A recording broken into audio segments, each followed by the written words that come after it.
DevStream.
All right, everybody, we should be live. Everything should be good to go. I got a bunch of different platforms going on at once. We're going to see how it works out. Right now, we only have Rumble set up on this thing. Just checking the video quality real quick. Yeah, that looks much better than it was yesterday. Okay. I just disabled the DVR option for a better resolution and better stream quality. So let's fire up some Unreal Engine. And what we're going to do here is we're going to be looking at a new gameplay element where we're just going to get kind of started on how the gameplay works and what kind of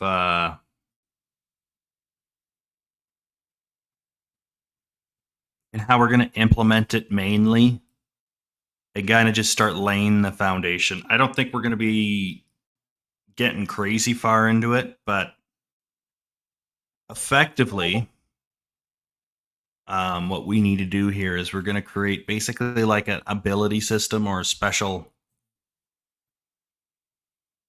ability kind of system. And it's going to have a little bit of a unique twist from what you see from most regular games.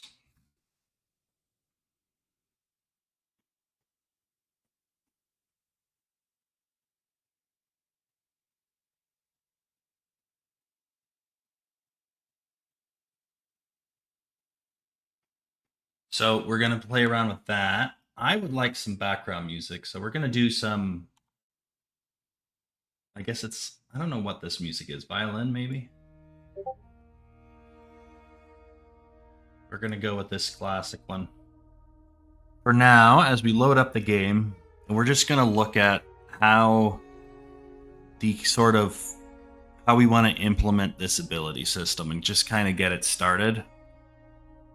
I don't know how far we're going to get into this, but I wanted to do this for a while and I haven't really got a chance to implement it. So I figured today is a good day to get it started and we'll see where we go from there.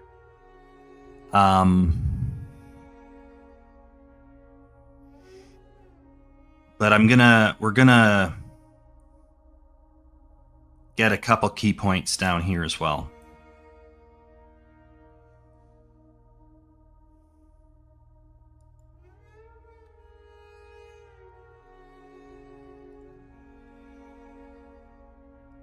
So we got our little word pad here. I kind of meant to get notepad, but same thing. Let's put it in the center. So what we want is Rodin ability system. Highlight.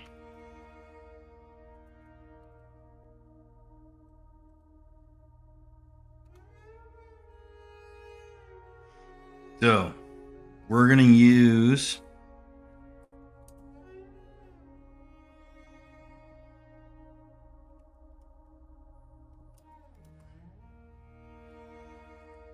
we're going to go ahead and say use ability for special attacks or buffs for your character.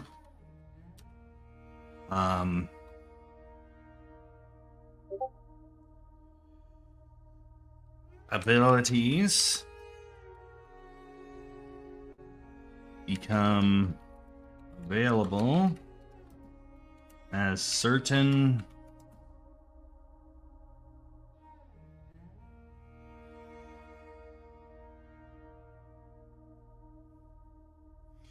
abilities become available as certain enemies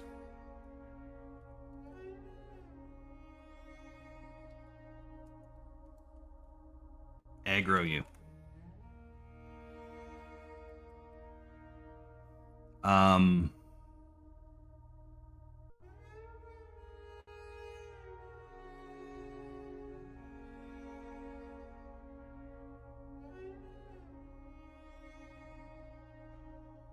The next thing we want to do is abilities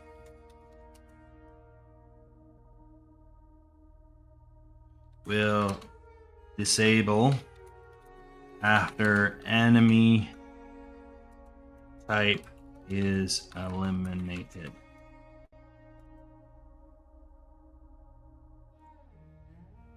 So basically your ability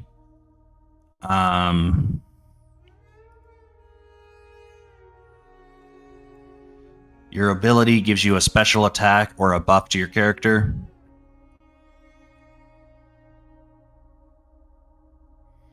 Abilities become available as certain enemies aggro you. And then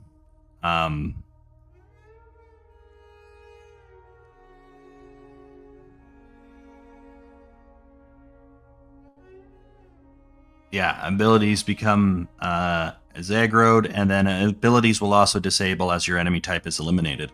So your power system is completely relied upon what kind of enemies you're fighting, and it gives you certain tools and certain stuff that you can work with, whereas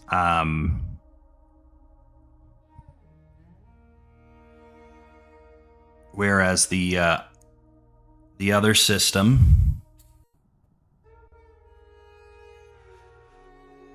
as they get erased or as they get eliminated and you run out of character types, then you have that problem, right? So what we want to do here is just kind of keep those notes intact. We just kind of want to look at, well, how do we set up the aggro system? So we already have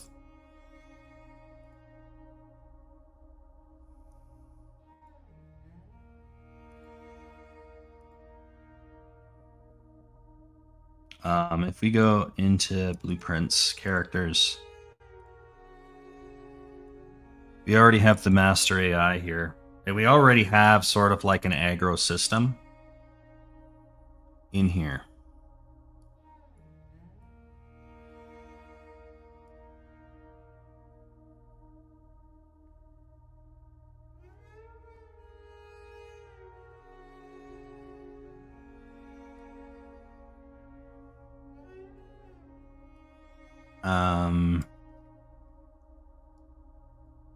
Draw a weapon here.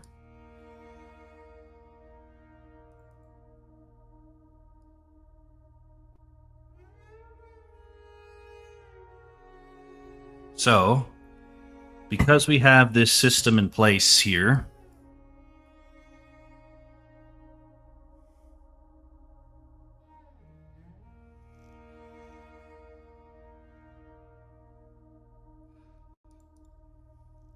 maybe we make another enum.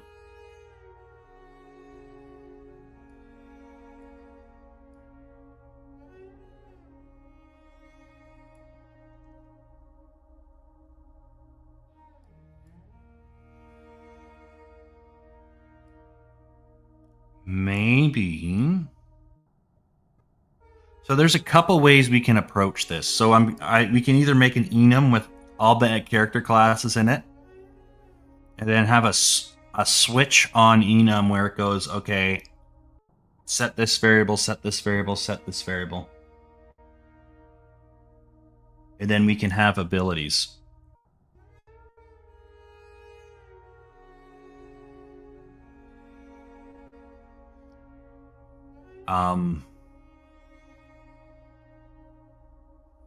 And then we also have to have a system where we can actually change our abilities and move it around, because ability is going to be set to one key.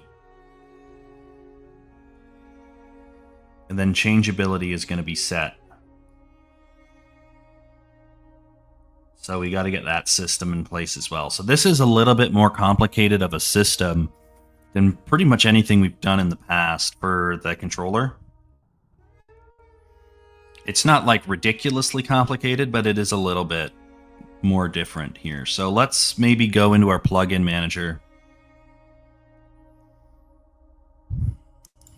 Or not our plugin manager, but our settings here,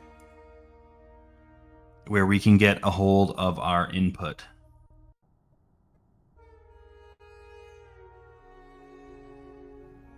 Q is swap weapon.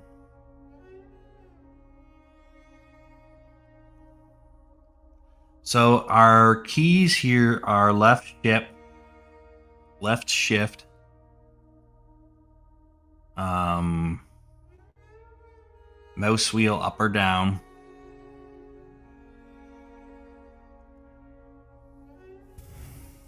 Q, middle mouse, right mouse button, middle mouse button, left mouse button, right R, left alt is for dodge. I might change that to space. Space bar. And then make jump left alt.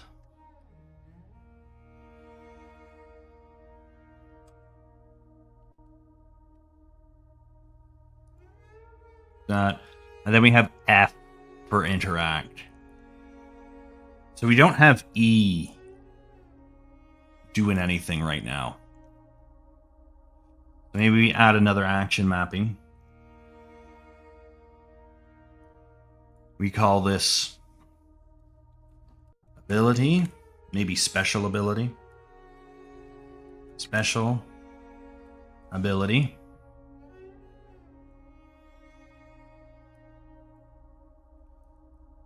And then we make this E.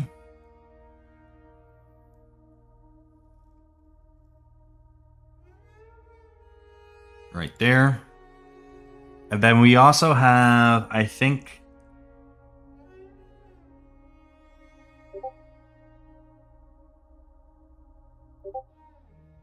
we have the right shoulder as block.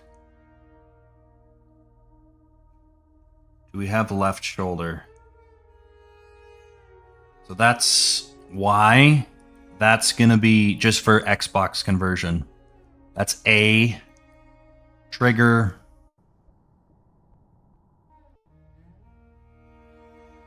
Left is X.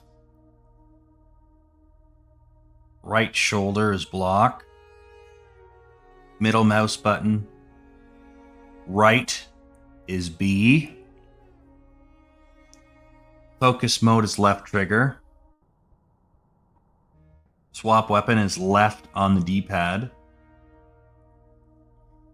Sprint is left shift or clicking the movement stick. Change target is the right stick. That's pretty standard for camera controls.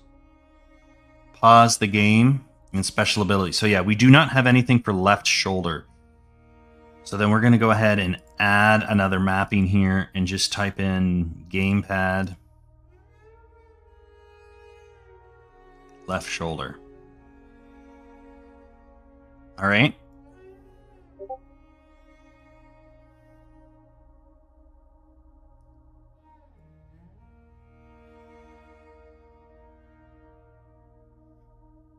And then we want to do change ability.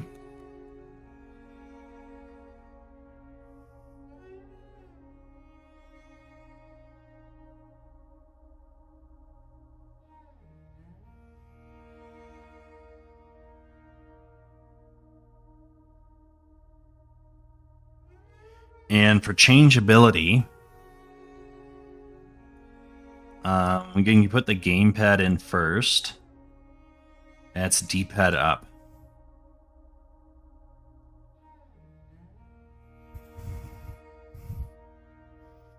So what are we going to bind? Hey, Tomboy, welcome on in.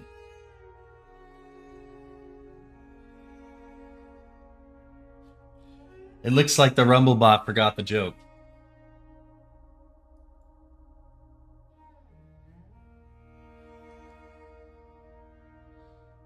But yeah, we are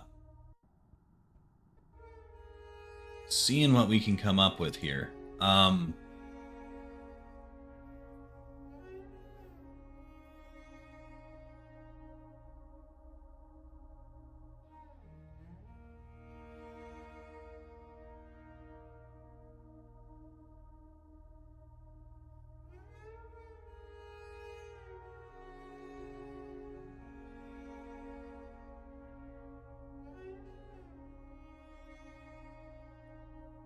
So we want to change our ability.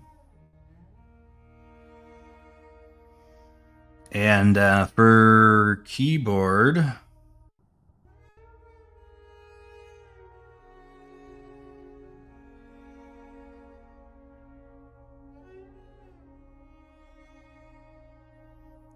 don't think we have X as anything.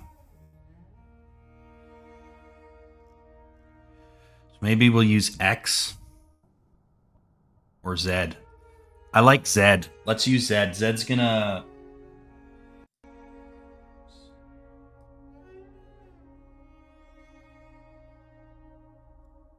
Yeah. It wasn't a great joke. Z, I think we'll be fine.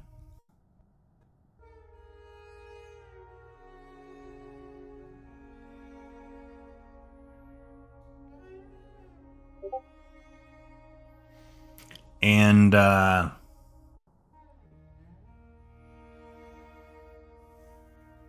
for Z, so we can just go keyboard,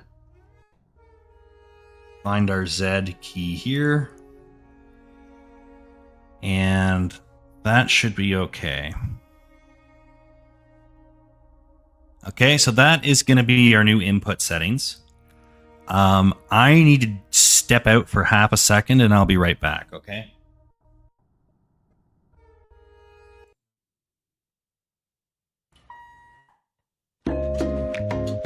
Hang in there.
Great, sorry about that, guys. We're back. So what we want to do here is we got to set up sort of the foundation of the power. Let's get the weight out of the way. And what we want is some sort of system here. So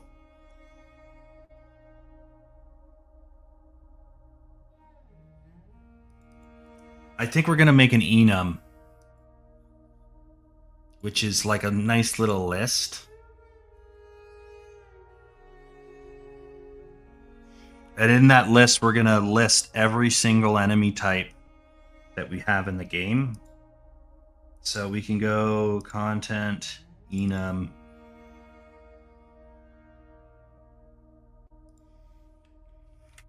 Call this enemy type. Open this up. And we're just going to change this so we can call this the grunt. Then we have the reaver. We have a vanguard. We have a berserker.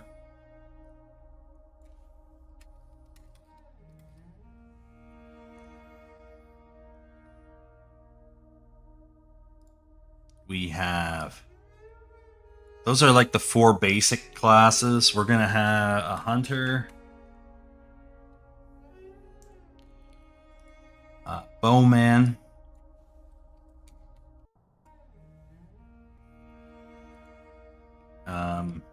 Corvine, who's the boss of level 1.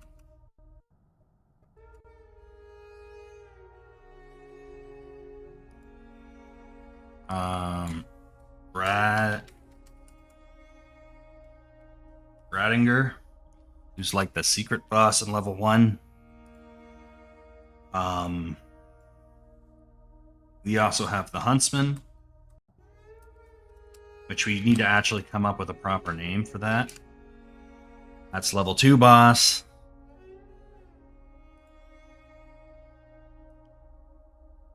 And then we also have a wolf. So there's a couple, there's 2 here that we haven't created yet, but we're going to put them in the game. And then we got a couple of these guys here. So we can save that. And then in here, we can just create a new variable. Put it under the AI.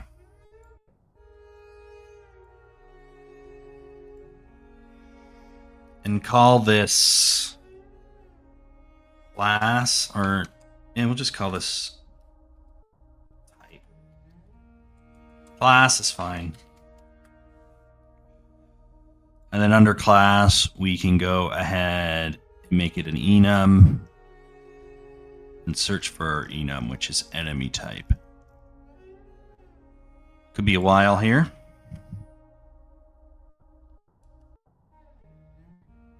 Enemy type. Compile and save. Now, this guy here doesn't really matter all that much, but then what we can do here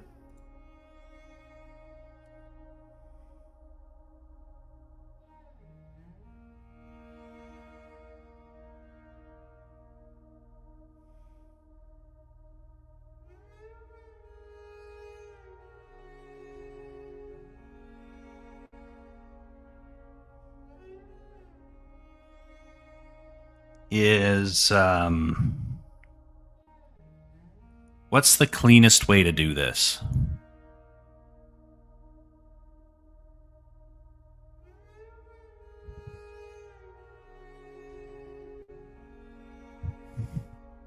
You know what? Maybe we don't need to make an enum. Maybe I'm wrong with that. Maybe we can delete that. Maybe we can just come in here.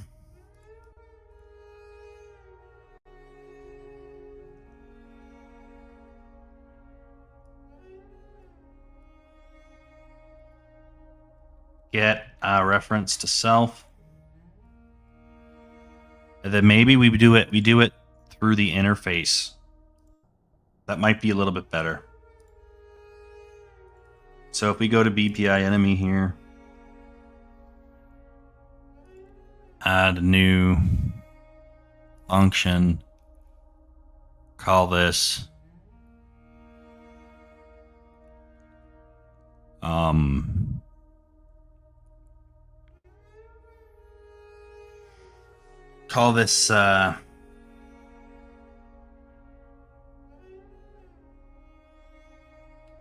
like aggro.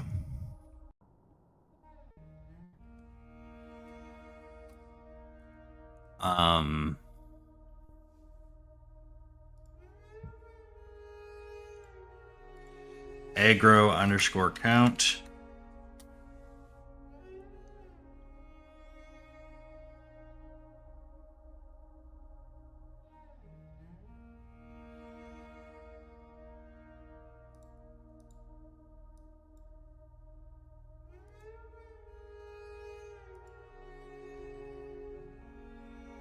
And then what we can do here is just go aggro count. That's not the right one. This is the right one. It's still not the right one.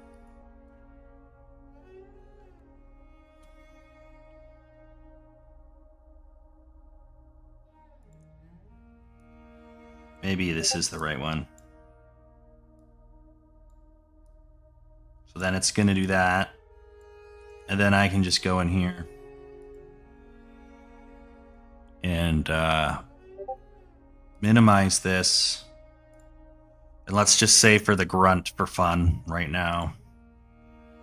We'll start with the grunt just to kind of get this kind of started here. Is there's no actual...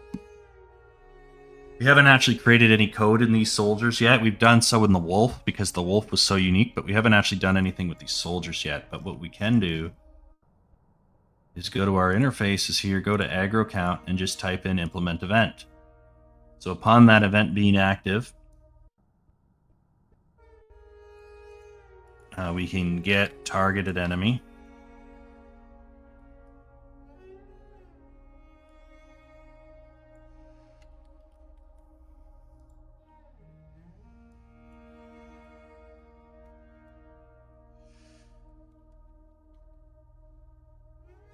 Nope. And we want it cast to the main character. Oh.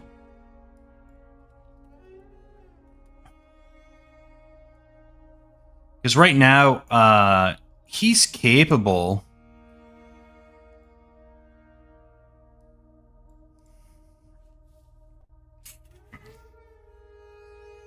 Right now, he's capable of...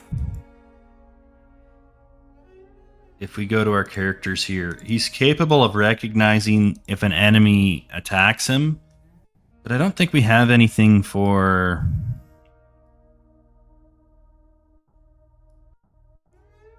Because we got the music code here, so combat check. We have an enemies left, but can we make a list?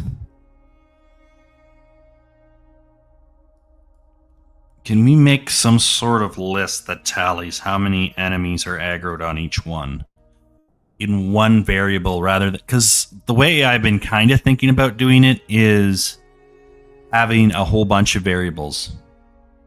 But that might be a problem. Maybe the solution is one variable type that we can add.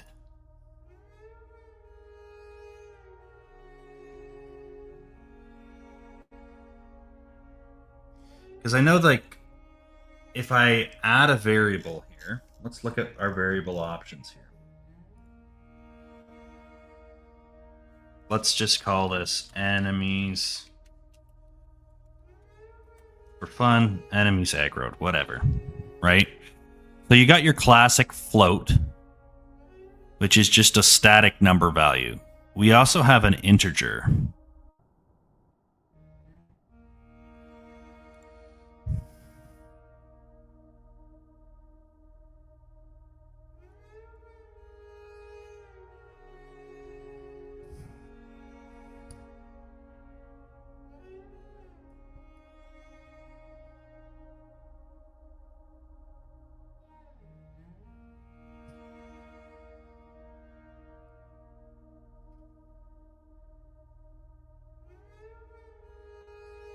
So right now we have like a sensor which just kind of grabs all the actors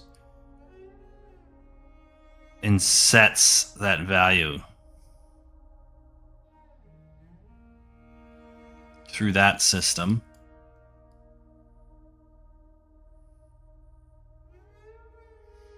But let's see, maybe we can do...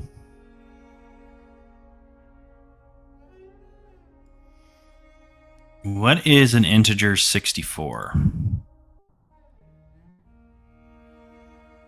I don't know what the difference of that is. So we got transform, name, string, text, vector, rotator, byte.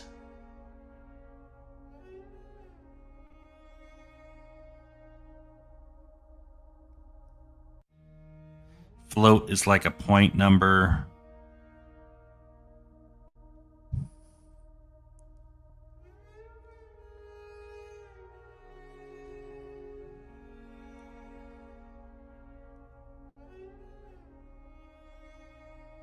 So how do we basically want to tell, we want the AI to tell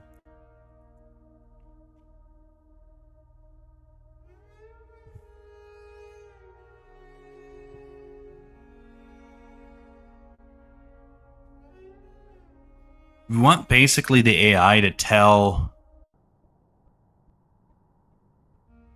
the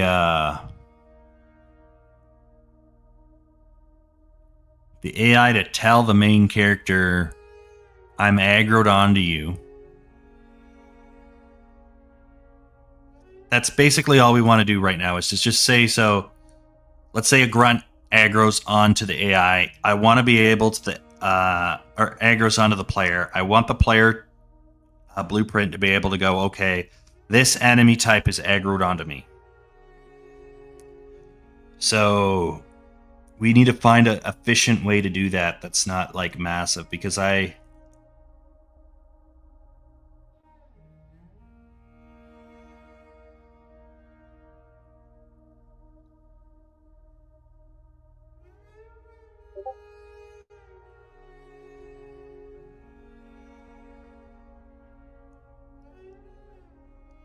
okay, I think I got an idea.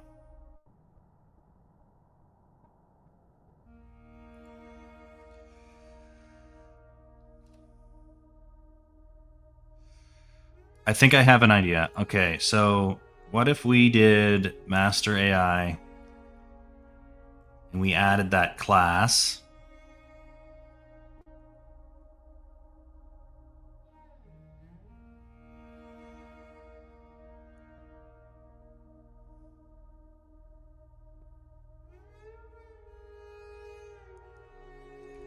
So if we add that variable,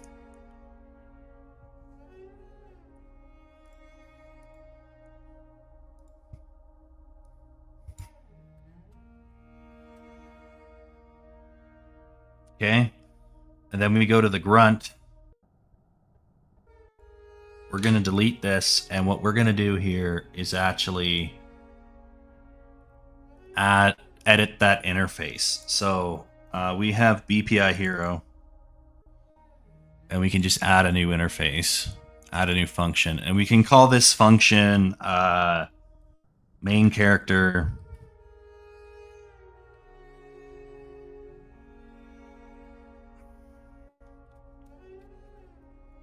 aggro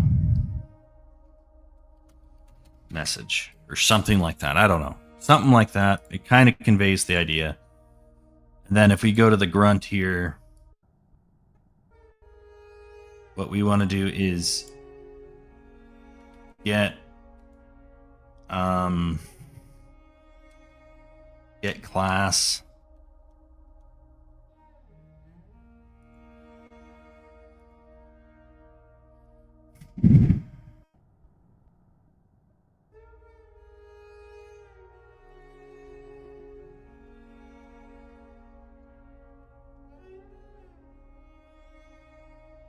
right there, and then get targeted enemy,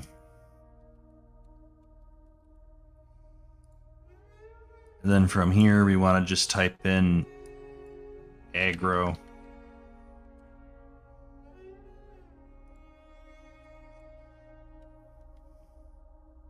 What is that?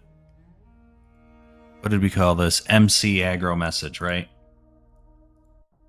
So MC.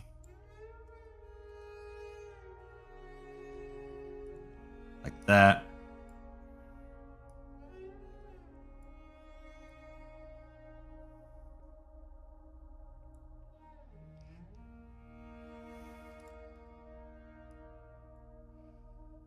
And then from there, we also want to go into our BPI hero. And we can add an input. We want this input to be an enum enemy type. So we want this style of enum, and we're going to call this class. Oh, we have caps lock on. And basically what we're going to do here is go compile and save.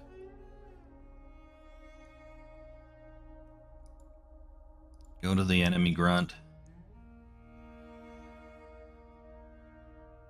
Actually, we don't need this. Sorry, guys.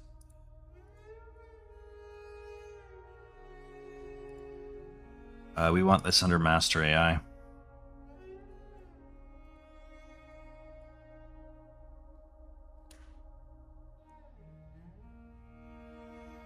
So we're going to just get targeted enemy.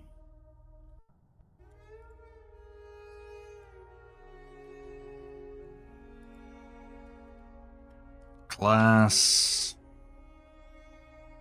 Scroll down to this one. And then what we can do here is then go ahead and do MC aggro count or whatever it is. MC aggro message. Plug that in there. Plug that in there. Okay.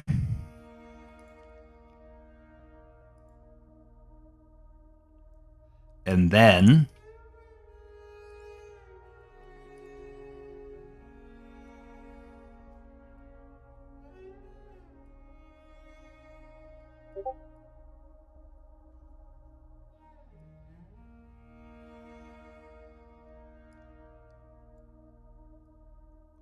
what we want to do, we'll throw it in here, I guess. Just go to our interface here. Implement event. And drag this up to here.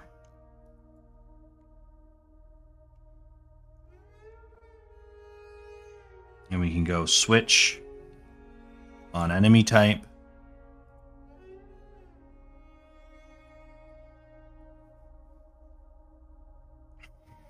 And let's just say for now, for the grunt,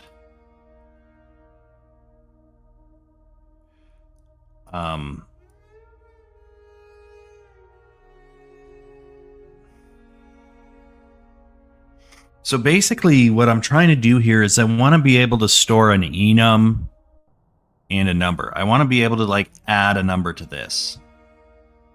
And I don't want to have 30 different floats variables to kind of store that. I would like it to be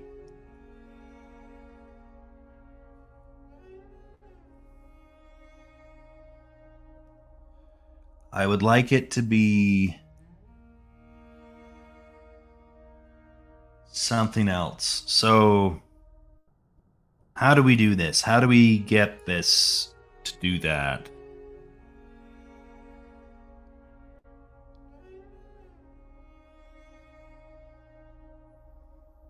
How can I store that information there?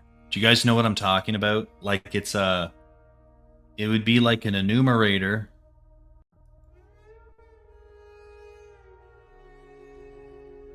But with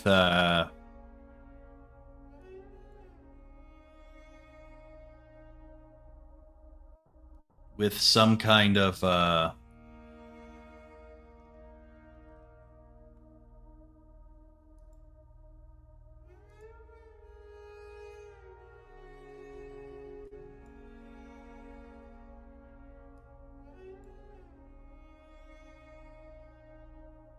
Yeah, some sort of ability. We're looking at some, like, it's hard to explain, but basically, I want to keep track of each enemy type and how many of them are aggroed onto me. So, like, we got this here.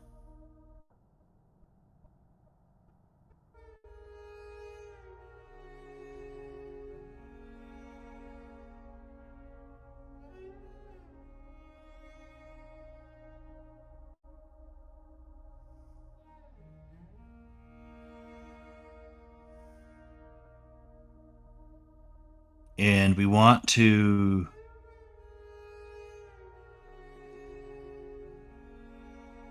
make sure that that number is stored somewhere. But how do we do that? How do we create that scenario?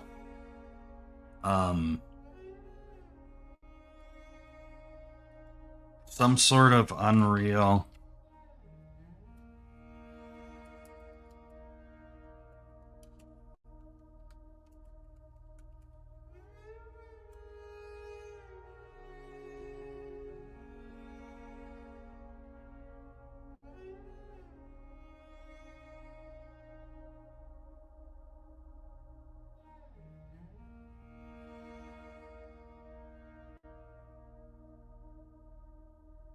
Maybe this.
So we can get number of entries.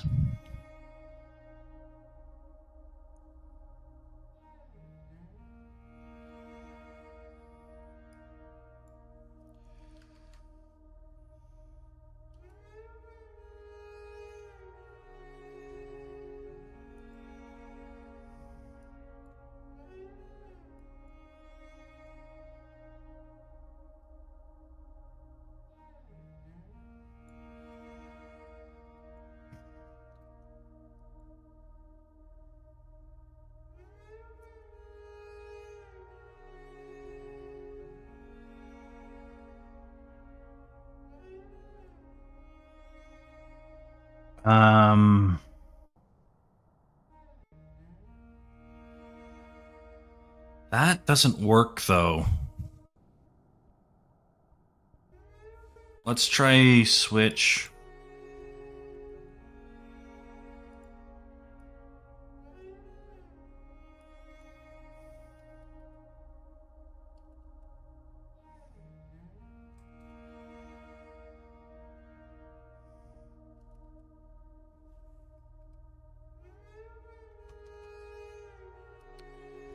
Let's look at our enumerator for a second here. I'm trying to figure out what the proper way to do this is. Description.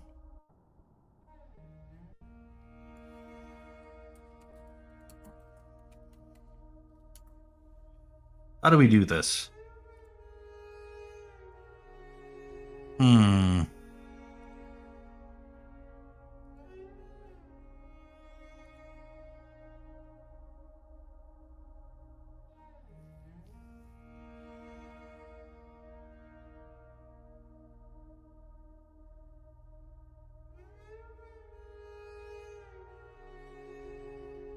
How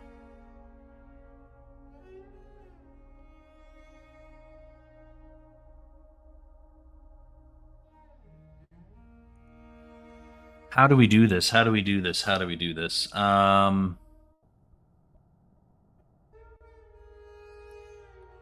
Bluemon, welcome, my dude. Oh, hi, Mark. Welcome. We are in the middle of big brain stuff that's a little confusing.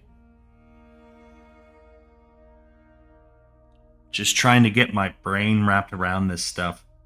So what we're trying to do here is we're creating an aggro system so that we already have a system for like combat music, but what I want to do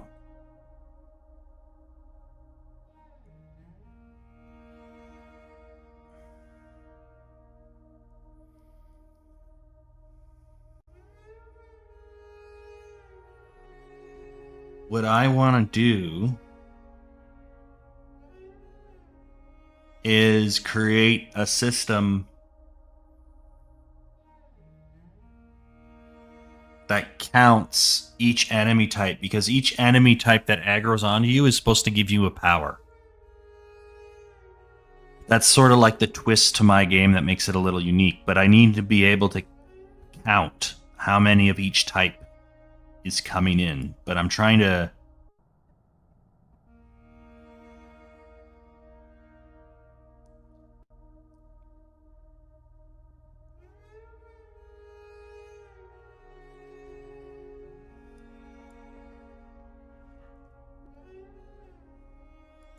I'm trying to figure out what is the best way to capture that information and put it in a variable that then I can access. So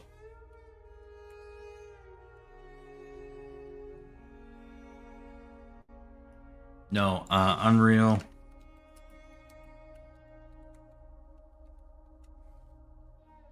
4 blueprint variables.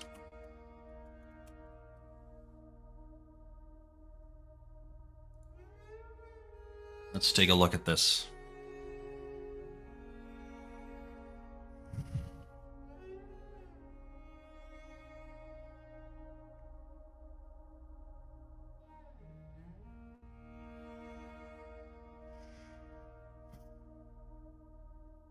Boolean is a true or false. It's a very basic color. A byte is a whole number value between 0 and 255.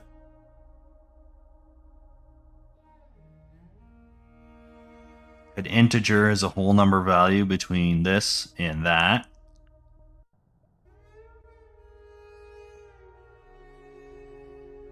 And then this is an even bigger variable.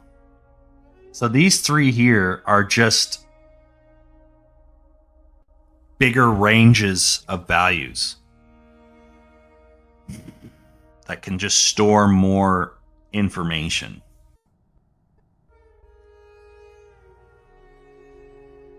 And a float is just a number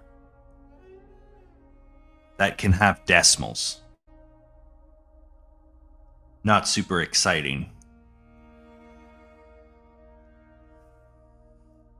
A string is a group of alphanumeric characters. So that is basically text that can be printed onto stuff. So you have like a print string, which puts little messages on your screen. It's mainly for debugging purposes. Text is pink, and that is like an actual text. So like for when I was doing like my interaction stuff with opening doors and stuff, it would play that. A vector is coordinates. Rotator is 3D rotation space. Transform is these two merged together. And scale. And then there's an object, which stores that stuff.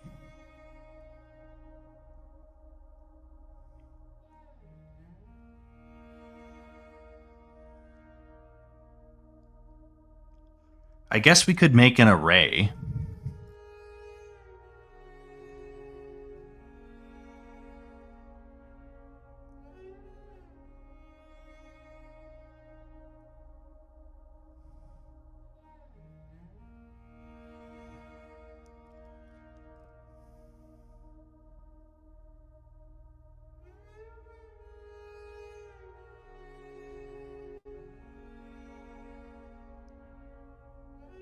That doesn't really do anything, though. I want to...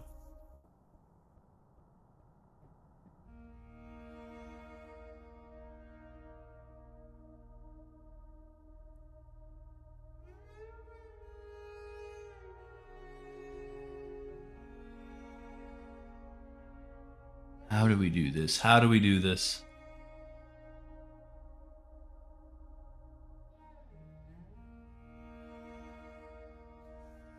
Like,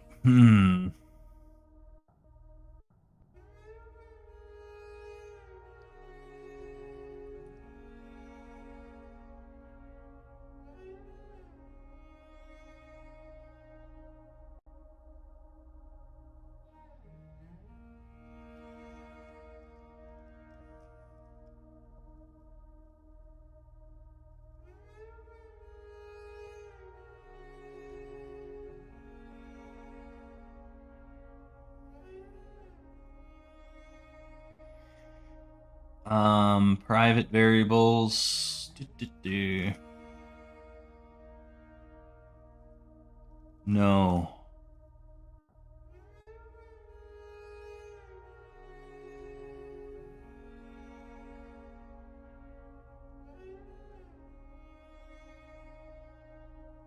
I would like to do maybe something... I don't know what. Let's just experiment for a second. Is grappling action, I guess. Let's just experiment. Let's add an integer. Let's make this an integer for now.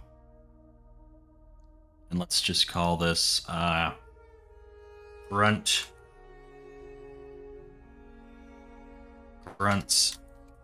aggroed. So this is a counter of how many grunts are aggroed. So then we can just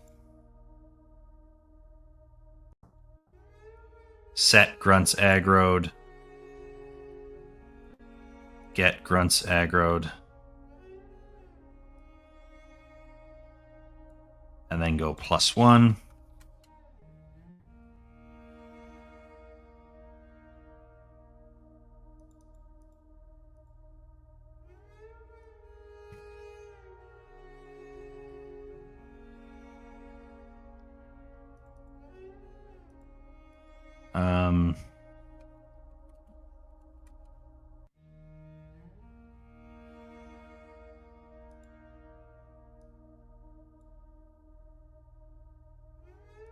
No.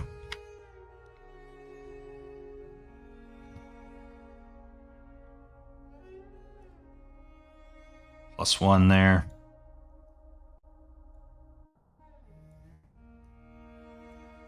So we'd be doing something like this.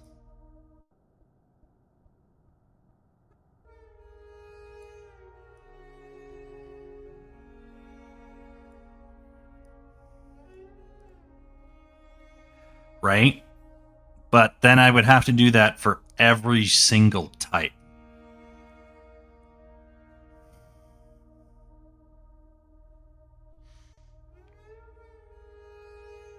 Which isn't like horrible, but I mean, that's very inefficient. You know what I mean?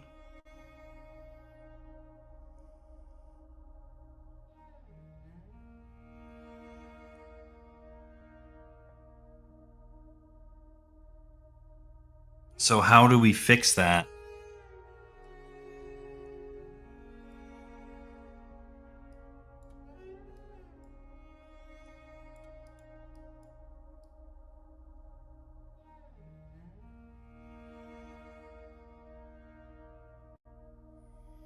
How do we fix that?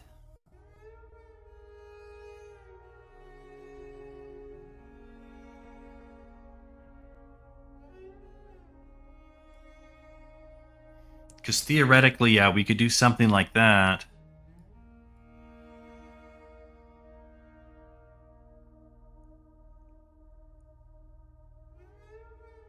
And it just stores that number, but...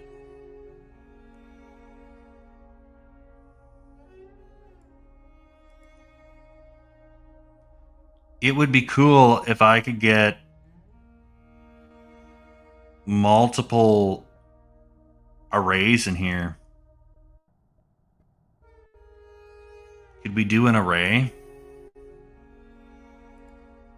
Let's see what happens if we make an array. Enemies.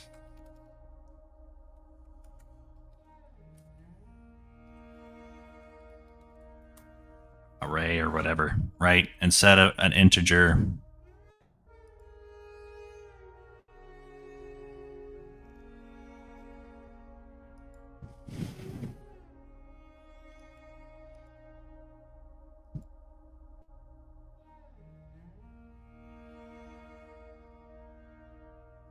Maybe we can do an MC Stinner or a master AI.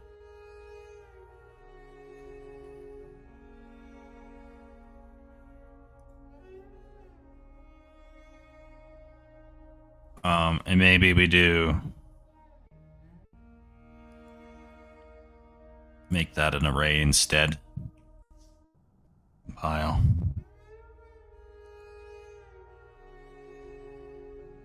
Add an element.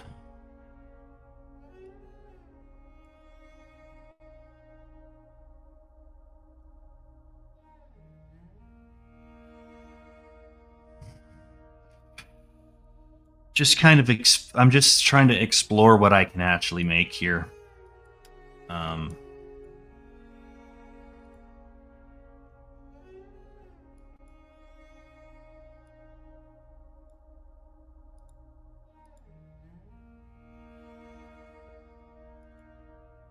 Yeah, this doesn't let me do anything. So that's not what I want to make here, but I would like something that stores multiple numbers. Let's see if I can figure that out. Let's see if we can get Unreal for variable stores multiple numbers.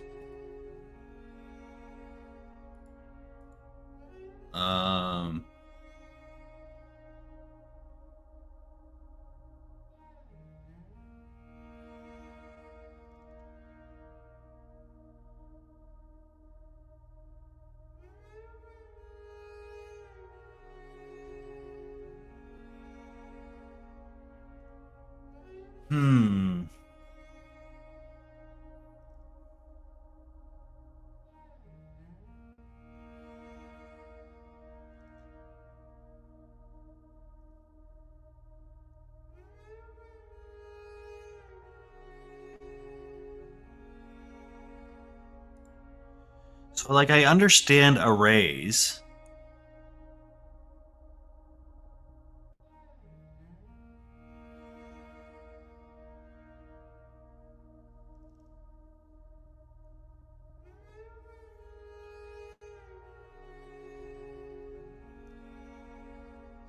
Oh, maybe we do integer. You go in here. And we make it an array. Change variable type.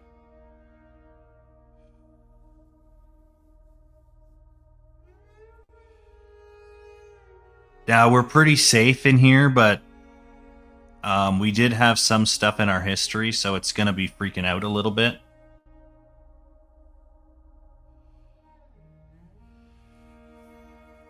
Just a little bit.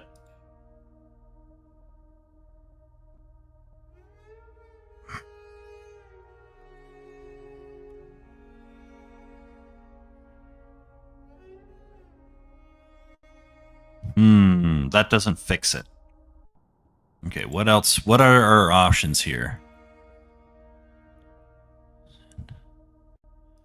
What is a set? I don't like that.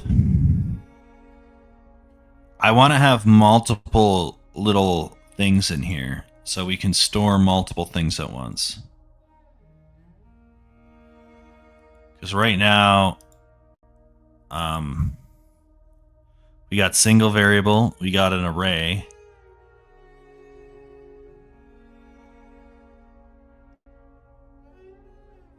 But if I can have something that has multiple numbers stored on it, then I can split those numbers up, and then I can categorize based off of those numbers. That would be awesome.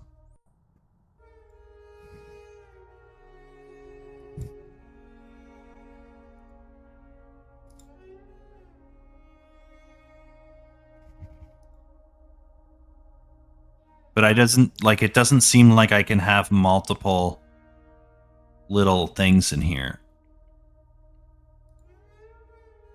So I don't want to have like the single variable, because that's too inefficient. Brain Horde. A power, what's an example? So like either like a special attack. So like it's like a supercharged attack that can't be interrupted and can't be blocked. Or it can be like maybe he like bashes his own shield and it like jacks up his poise so he can't be interrupted while attacking. So you just get like a temporary poise boost so you can't be interrupted. You'll still take damage, but you won't be able to be interrupted. So that will help a lot with dealing with crowds of enemies and stuff, so you don't get like stun locked. You can have something that maybe enhances your stamina recovery. Maybe you have like a special grapple animation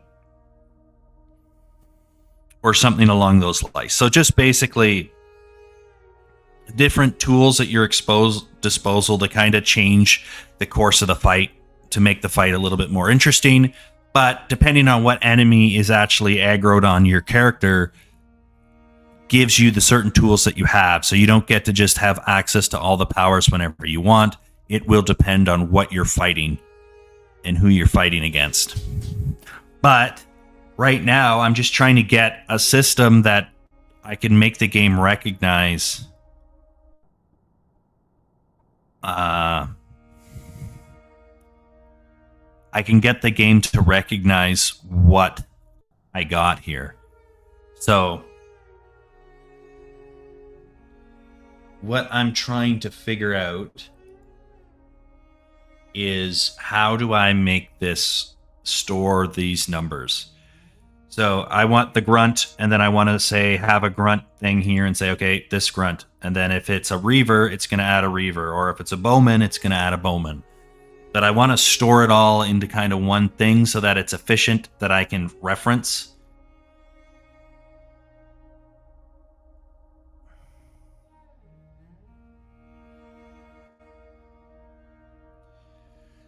Is there different types of enums? I don't know.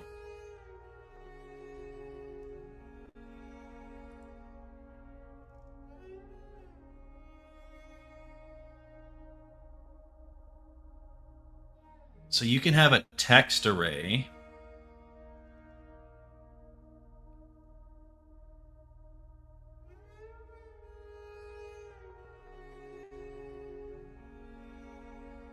So what if we did a make array here?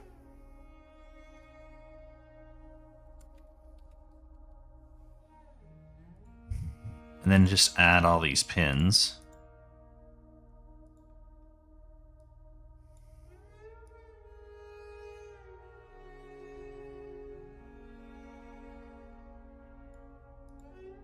And then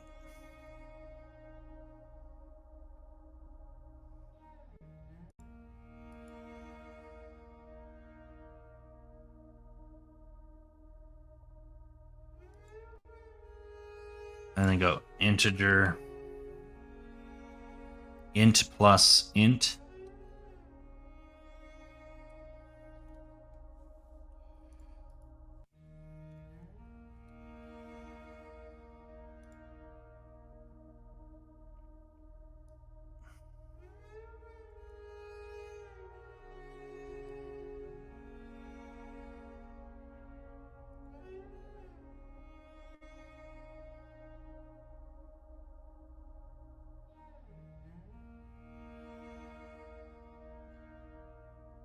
Right, so now that's an array.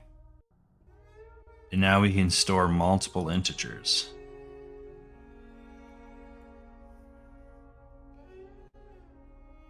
But why can't I make an integer array?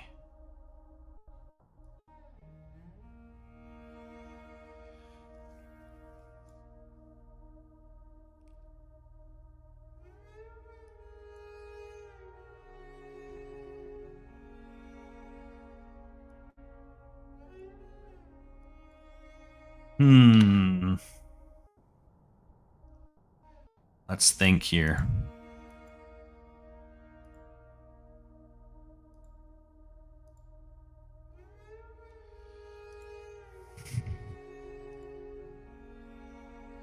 There it is.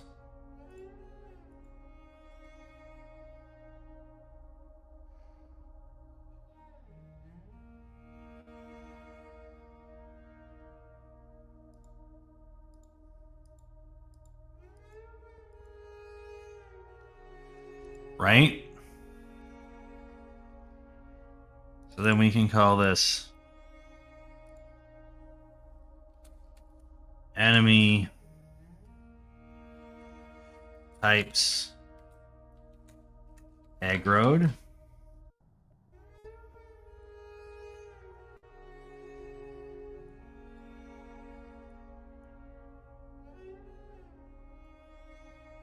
And then can I split this?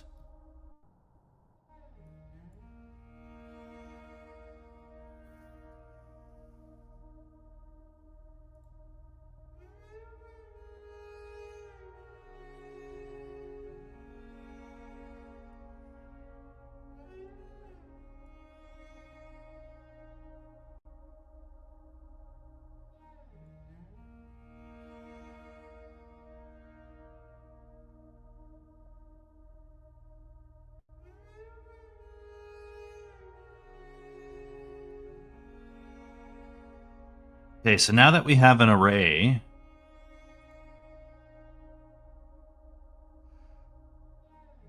how do we get 0?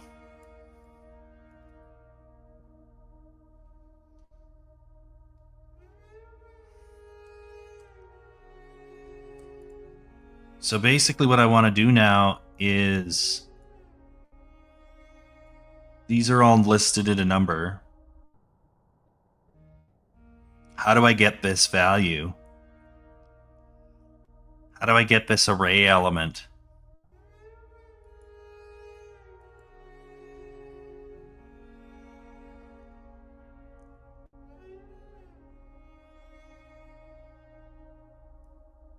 So let's take a look.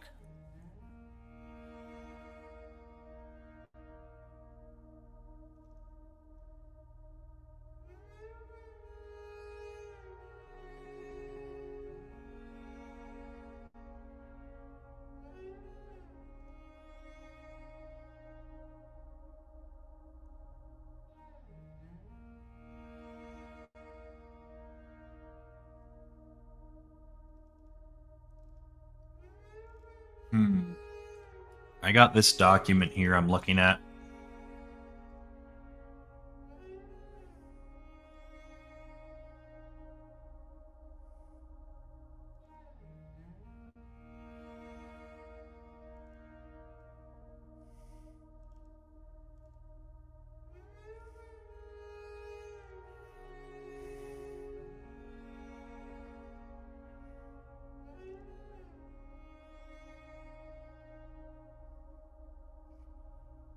I don't know if that's what we want.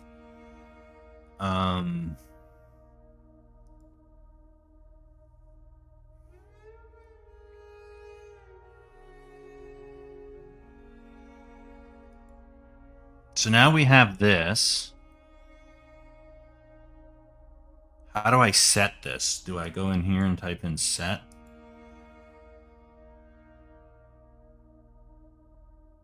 And can I split this? Like, how do I split this up?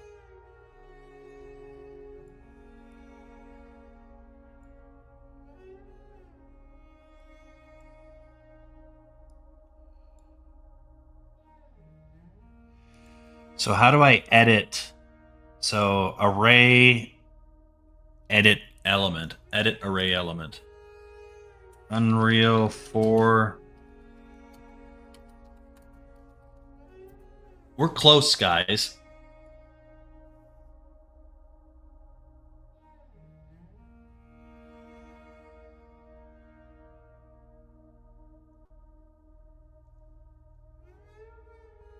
How to change a specific index in an array.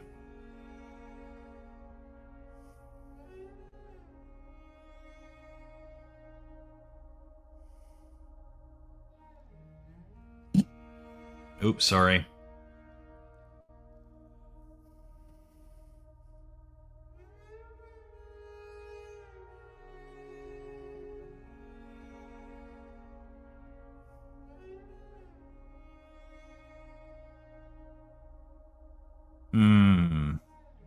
So basically we're close.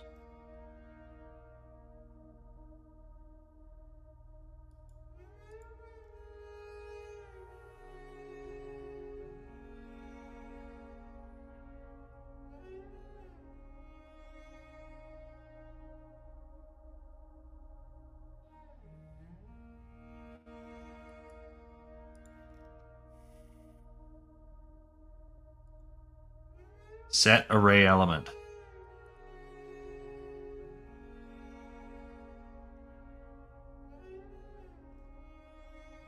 Okay.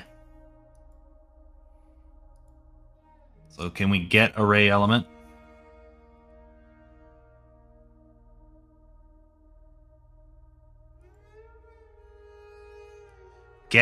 So get 0. And then set array element.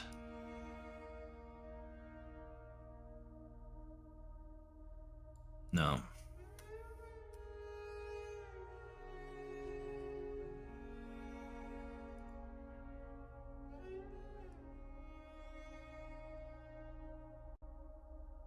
Set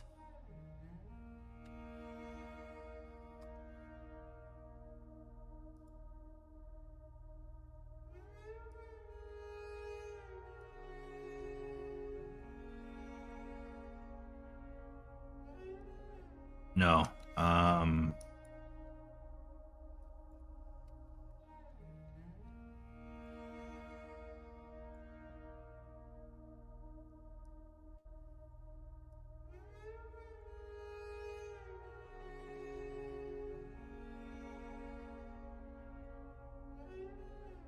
So this is kind of right.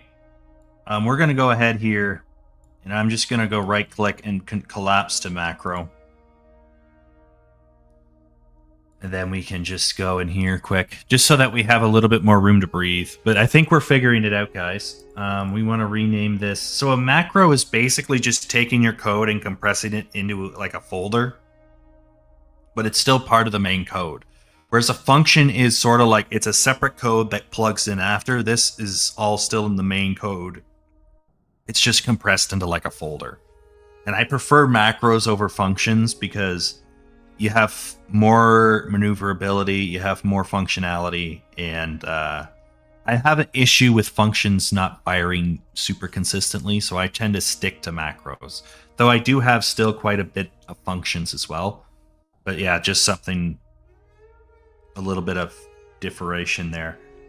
So we want to call this set number of enemy type. Like that. Open this up. So we want to get that. It's going to be item 0 for this one. But we need to add one, right?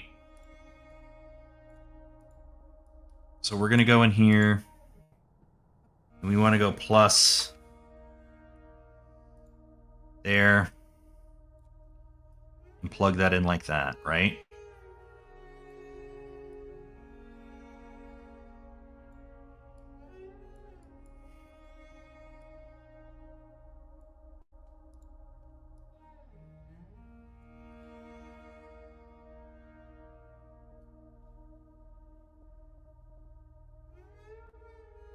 And then we can do the same thing here where we're going to go get a reference. This number can be 1.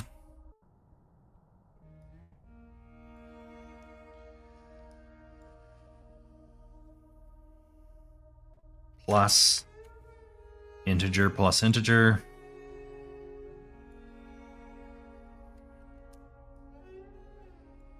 Set this array element there,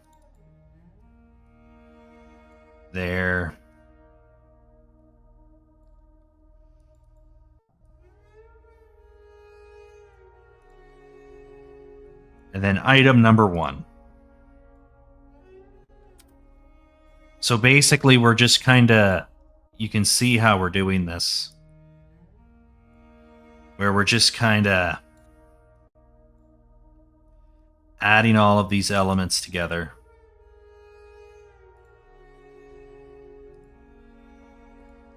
And I think we can just do this, paste it in here.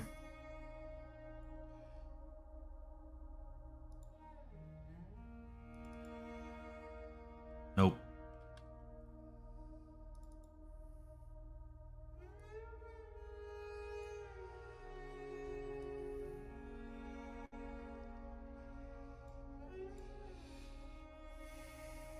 We want this item to be number 2. And then obviously we plug that in there.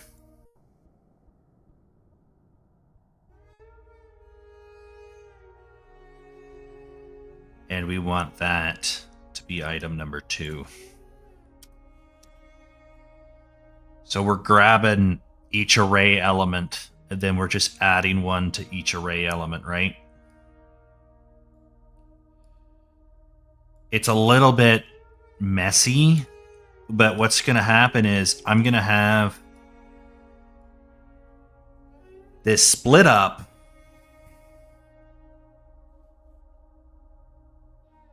And then what I should be able to do is from here, spill that out and split that up and be able to go, okay, are all of these greater than 1? And then we can either, if that's true or false, then we can make certain abilities available or unavailable. So that's kind of how this is going to work. If this makes any sense. It's honestly, I barely understand it, so I would not be surprised at all if you guys are a little lost here as well. And maybe this isn't the most efficient way to do it, but this is uncharted territory for me, so fingers crossed here.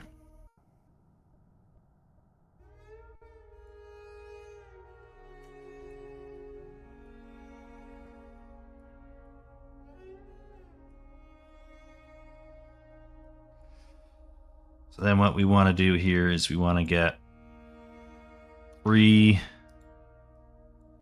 4, 5,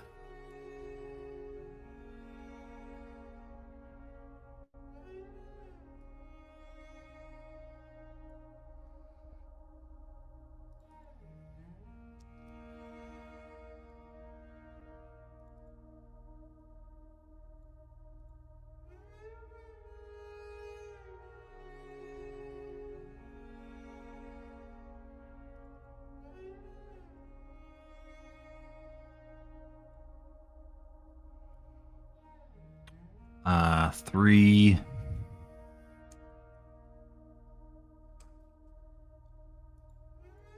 4, 5.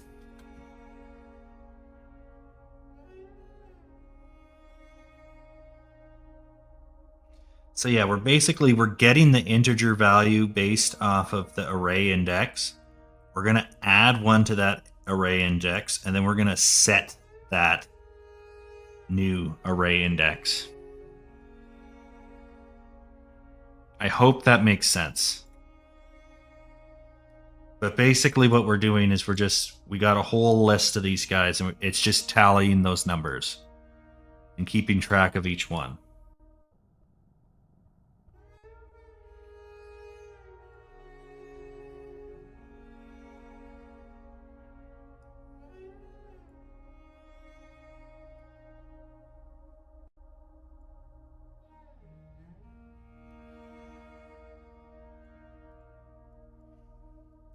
Another way we can do this, let's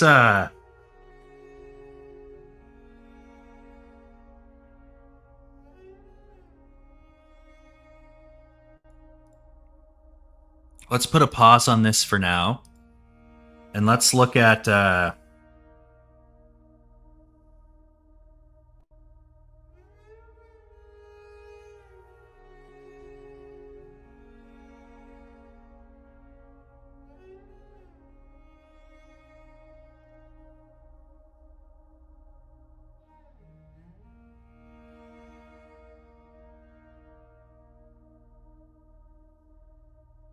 let's go and let's create a variable. Or not a variable, let's create a function here. Add a function. We're going to call this ability availability tick. And while we have this,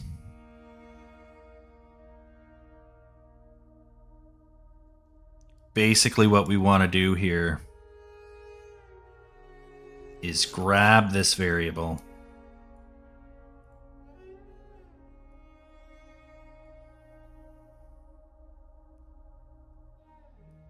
and then we're going to do a for each.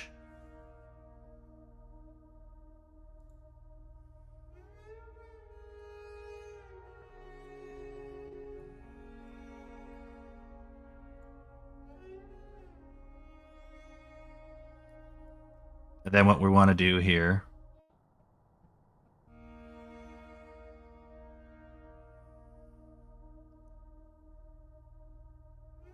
is we're going to do a branch.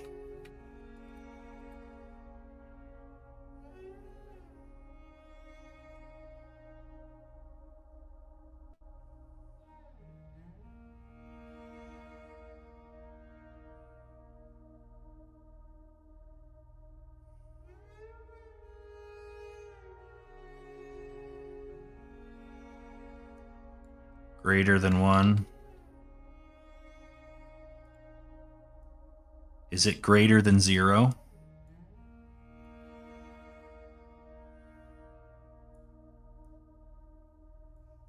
And then if it's greater than 0,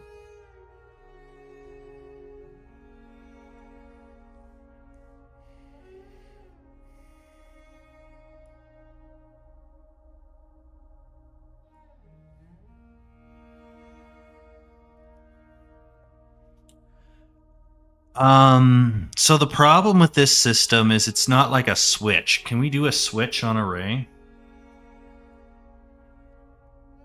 Not really.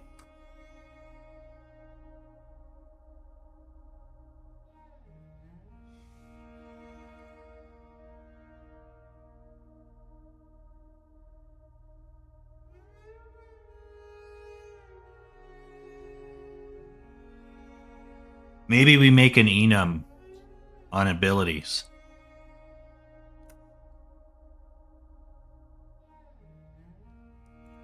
Let's make an enum on abilities for fun. So we'll create a new enumerator.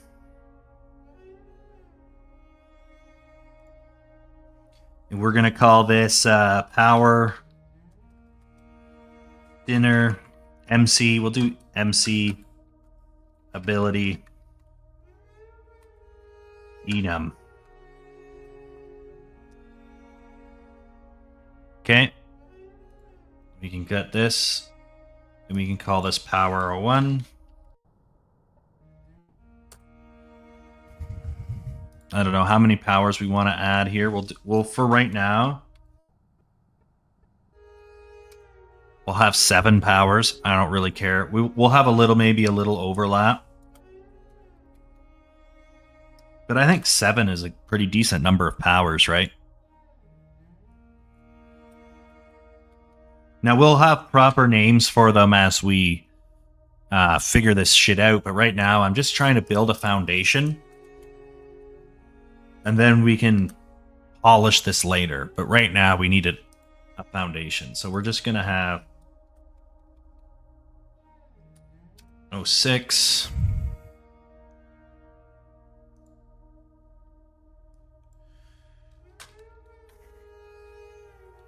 Oh, 07, right? Save it.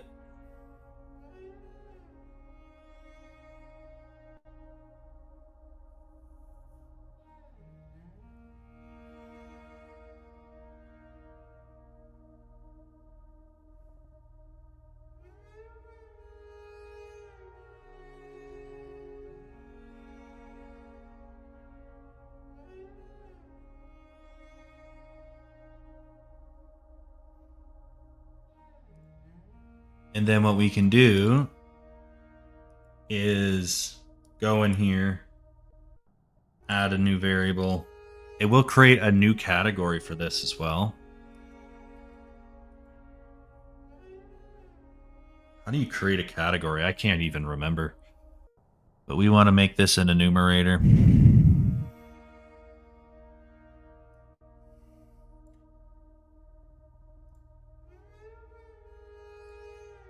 Make this a single variable.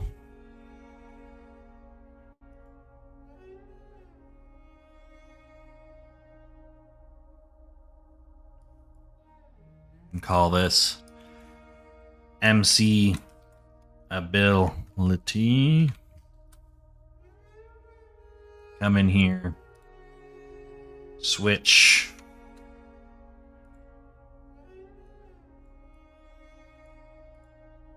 Like that.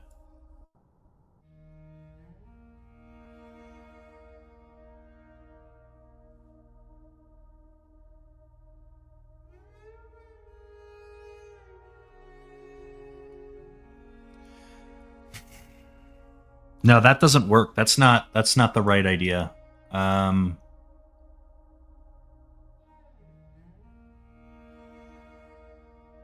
that's fine.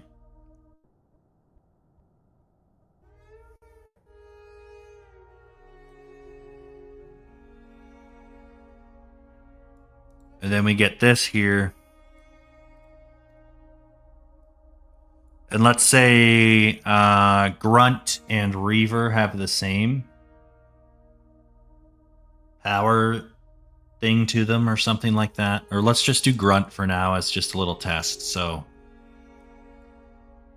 get a reference to 0. So that's going to get the 0 array element. Get that.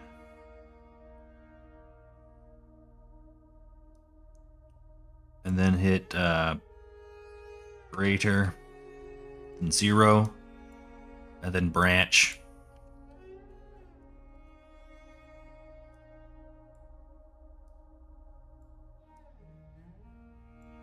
Right there. And then we can create another array that's a bool. So then we can just type in add variable here. It's a Boolean array. And make it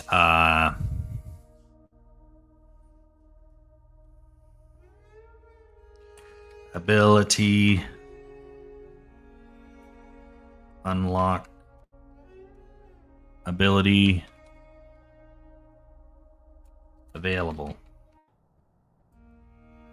So if that's true, we're good. If it's not true, then we have the problems, right? So there's 7, so we need to make this up to 6. So power 1.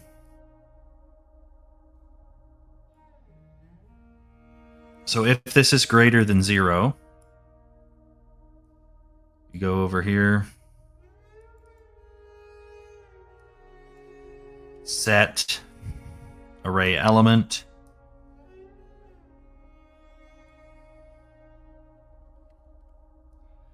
like this.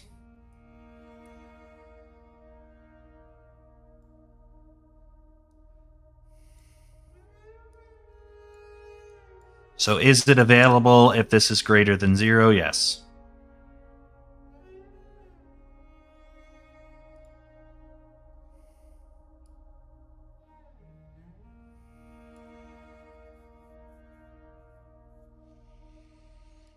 And then if it's not available,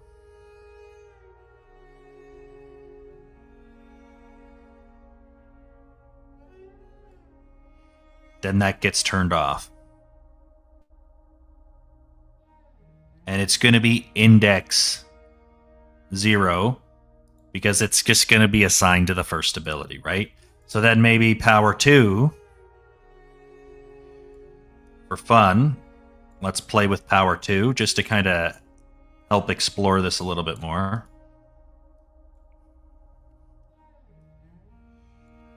Power 2, we're going to make this for fun. I don't know, 4. So it's going to check to see how many of 4s are there. Is there more than one 4? And then maybe 2 as well.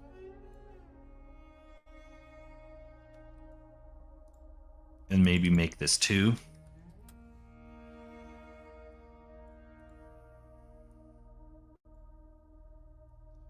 Yeah, so then we just got to copy this. Like that. Plug that in there. Push this forward a touch. We can add an or, because it can be either or. That. Branch.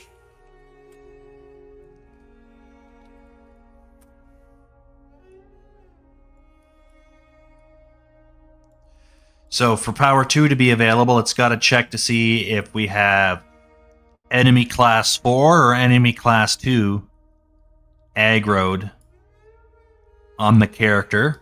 If it's true,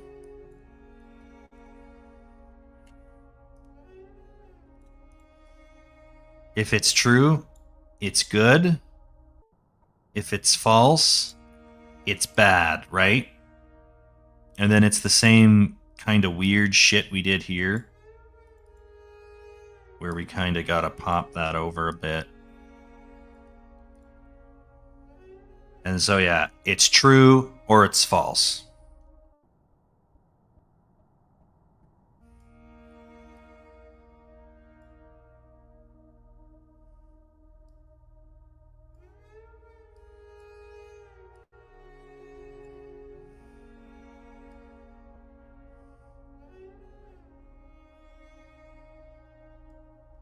And so basically, we can now go through this list and figure out, okay, what do we need to figure out here?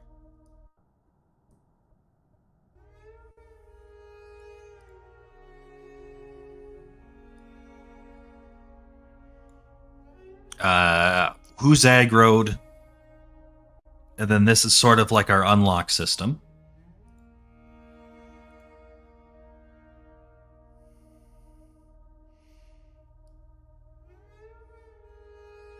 And then we can create another function.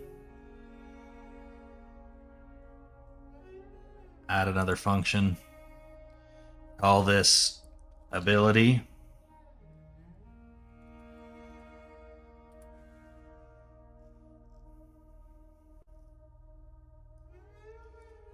So we get ability.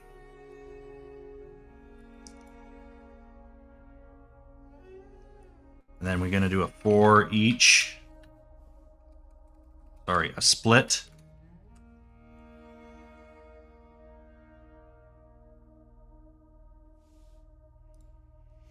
What the hell did we do? Switch.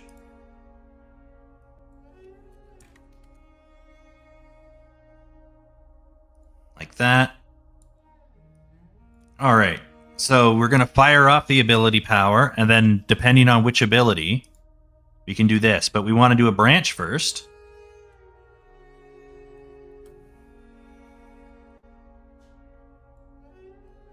And then from here, so then we want to get this available. Get a reference, and we can check 0 is 1.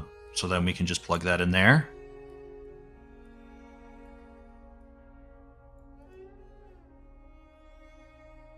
And if it's true, if that item is available, then we can do the power. So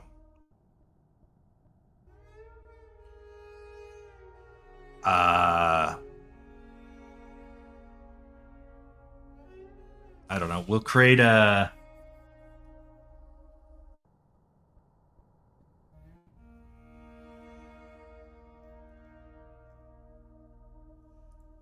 so yeah, then we can create a power. So then we can just go in here and maybe we just do a macro here, and we call this power a 1. For now, this is like a placeholder. But we can go compile and save. And then we can go into the ability here, go here. We gotta add an input. And execute. And then I don't care about the output right now. I'm just kind of breaking down the code so that it makes sense, right? So then, yeah, we can go in here. Maybe call this input. Compile and save.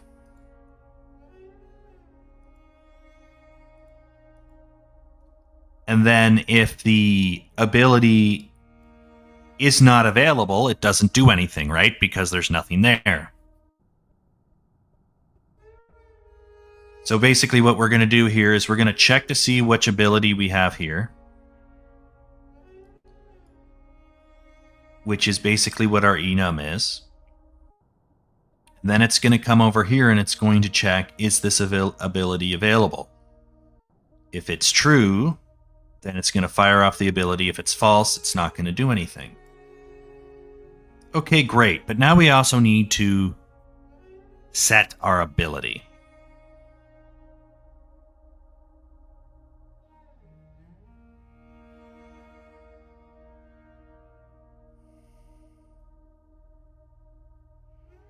So now we have the ability power. How do we set the ability? So what we're going to do here is we're going to add another function.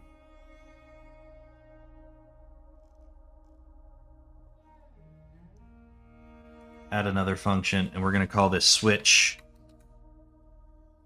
ability.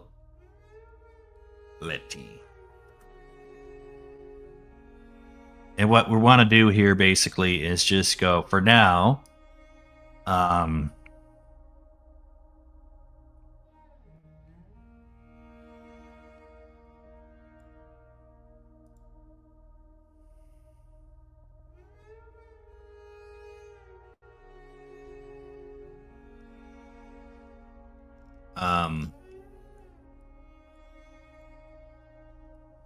switch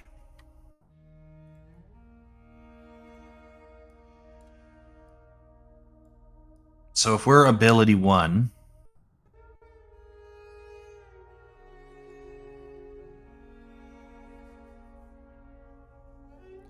let's say we're power 1.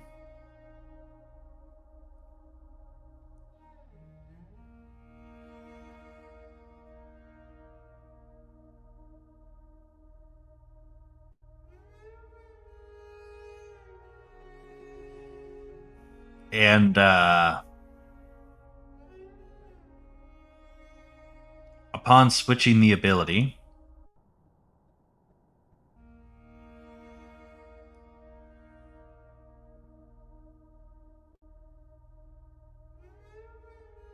we want to switch to the next available one.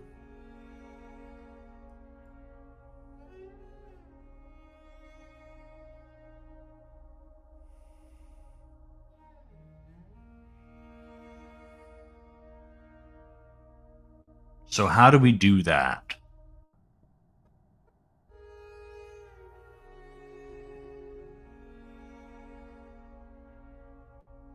So if we're power 1, we want to set,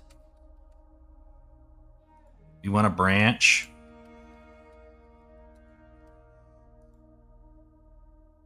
ability available.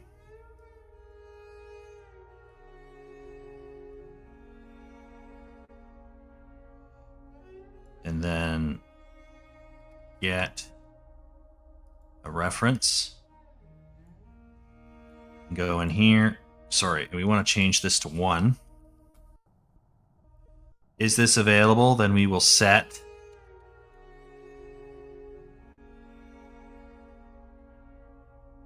MC ability power 2.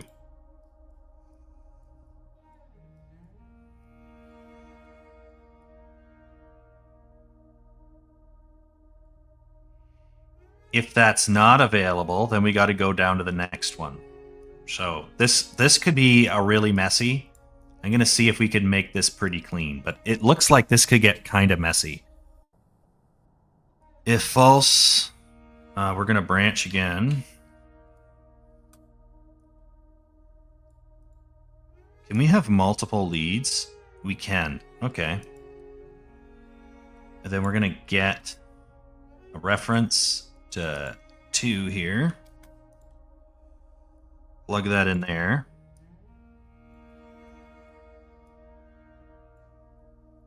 And what we want to do here is basically... Sorry, guys. I've been heavily focused. I haven't even looked at the chat. I apologize. Hey, FP, thanks for joining. Sorry, guys. This has been a little bit drier than I anticipated. But we're basically just setting up an ability system, an ability to switch through the system. So we got this here. We're checking to see if 2 is available. If that's true, then we can set this power 2. And then we can use power 2 here. And this is power 3. Sorry. But if that's not true, then we got to branch again. Like this. And then we got to go ahead here and get array. Get a reference to 3. Plug that into there. And if that's true, we set up power 4. Then obviously we can check this. Is this starting to make sense a little bit? I hope it does.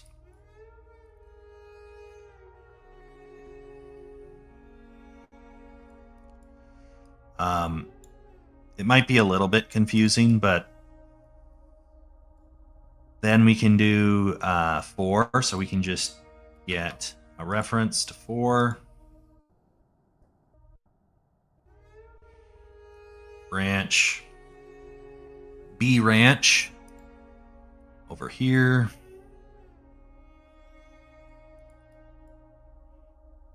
And if this is false, it goes here. If this is true, we're going to set MC ability. Power 5.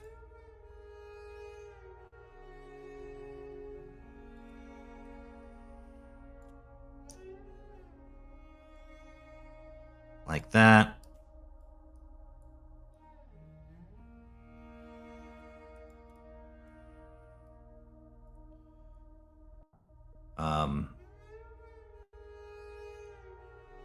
We're gonna snug this up a little bit better. We got a lot of room to make still. So then we want to get 6 or get 5, right? And it's the same bullshit. Branch this out.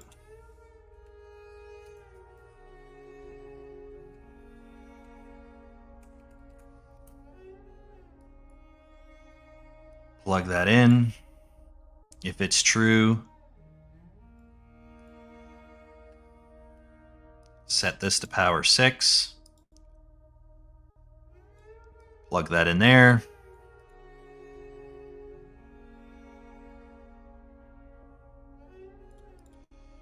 And plug this in here.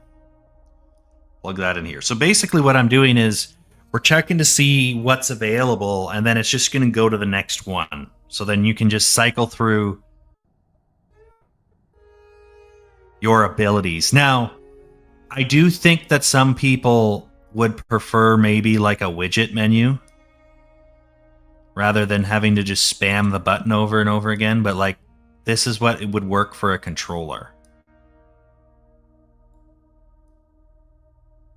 But we could potentially open a widget.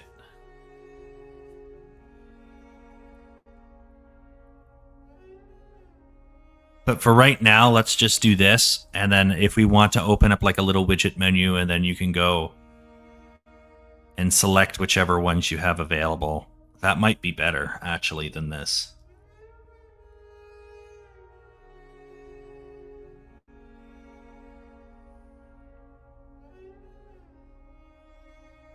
Yeah, that's better than this, actually.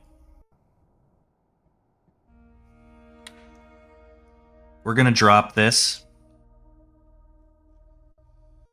And let's create a widget. Hold on a second, guys. Sorry, this is a little convoluted.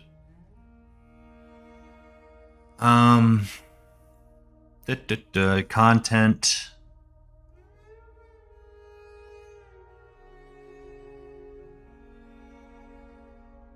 Blueprints, UI. So we can just create a menu.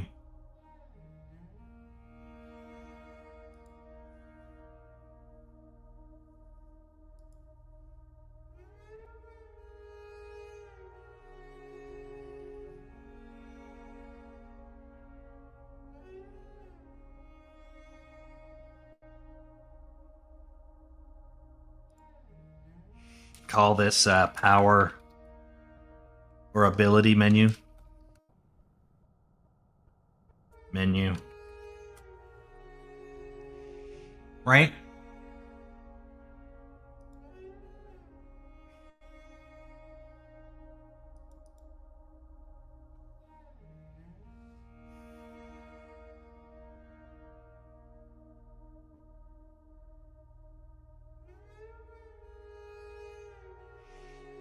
And then what we can do here is let's just look at how we have the pause menu set up, I guess, just as an example.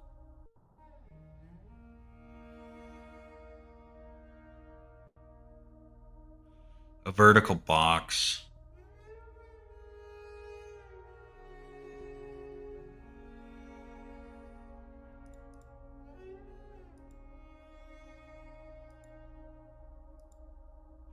So that's our pause menu, right?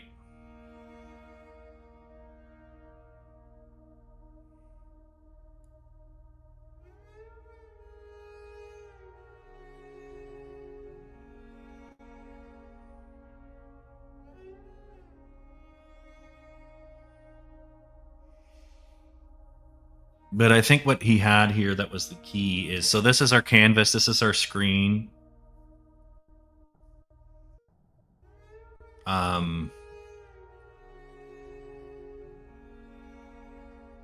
Our health bar is like here.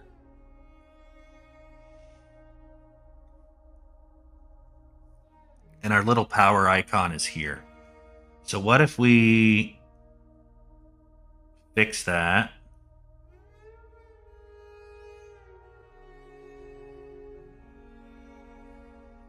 By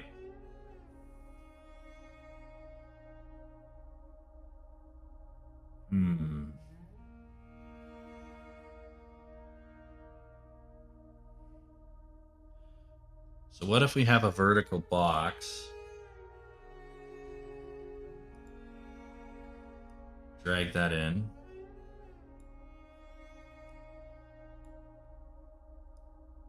And kind of stick that there.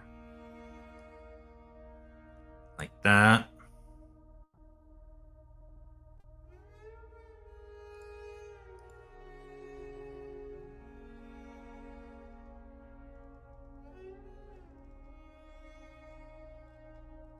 How does this work?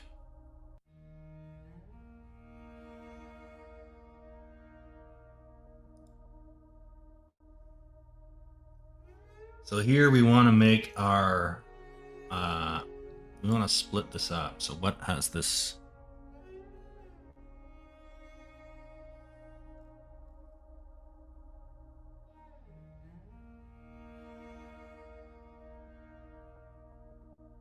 So if we go to our ability menu and we find a button.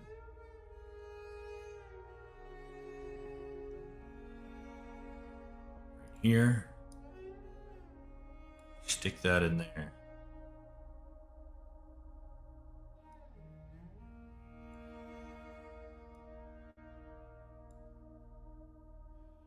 Right there.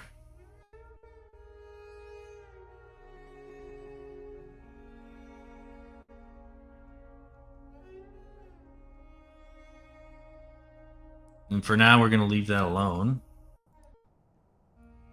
I'm going to rename this power. a 1. Then we can copy. Like that. And then we'll just have to rename all of these to 02. I thought there was a better way to do this. Excuse me. 3.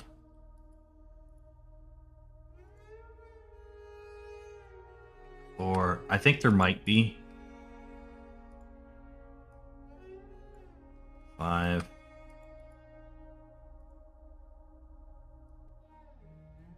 I think I'm incorrect on this, actually.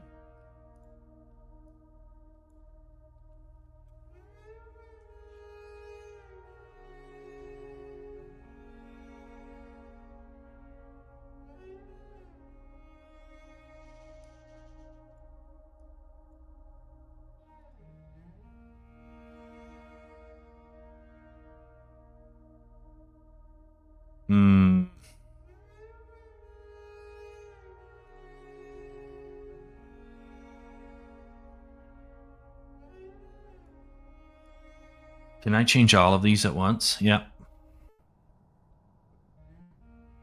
So now we have 4 little items here.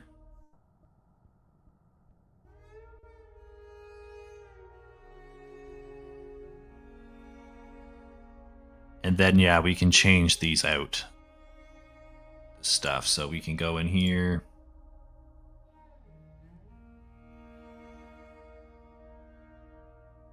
So our normal... Fuck, I can't remember how we did this. I'd have to look at how we do our stuff here, but... And type in power. What's this? It's not what I want.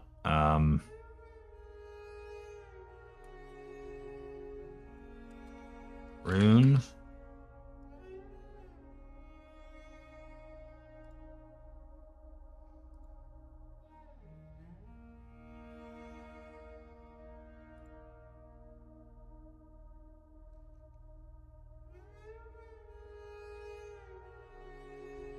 It's supposed to be in here. Draw as an image.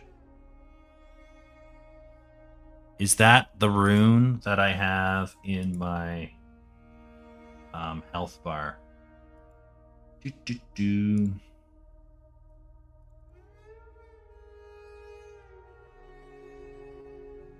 Oh, fuck.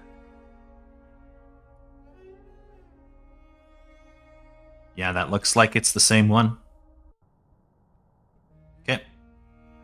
Because that is going to be the rune that determines what kind of power you have.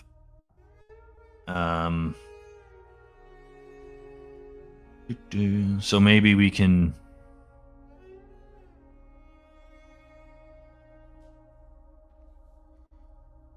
just change this to...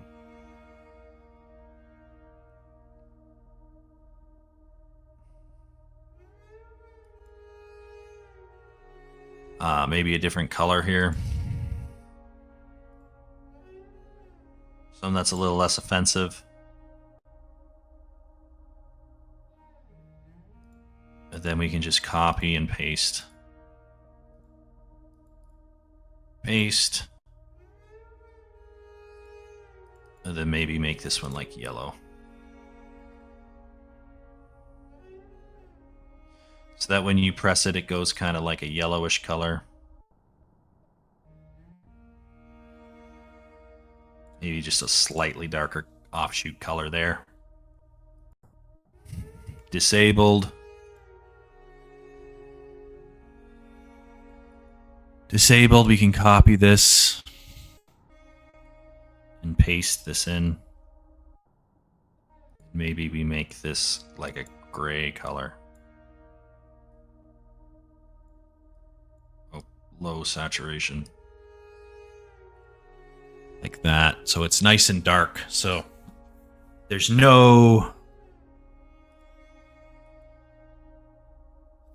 confusion.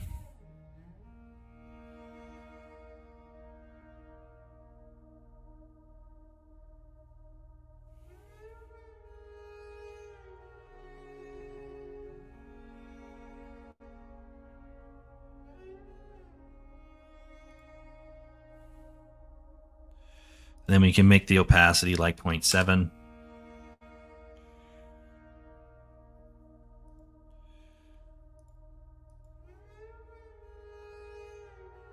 Like that or something like that.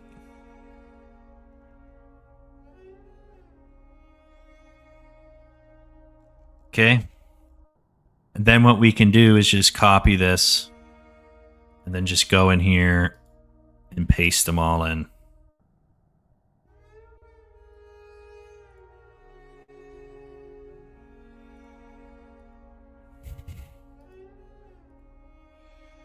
Copy.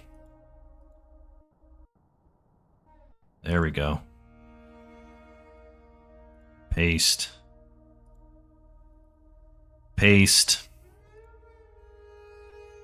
Paste. Paste. Okay. Cool, right? Now they all look the same. But maybe we can... what's the scale of this button?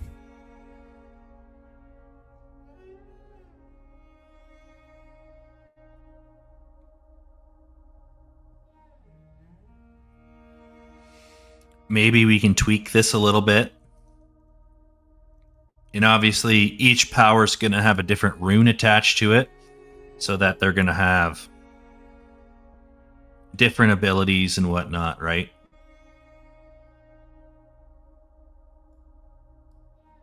But, yeah, we can basically come in here. It's going to open this up. And then what we can do here...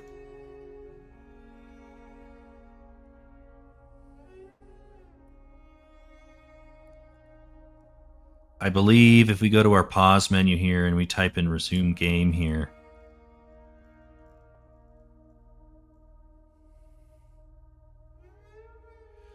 we go to our graph here.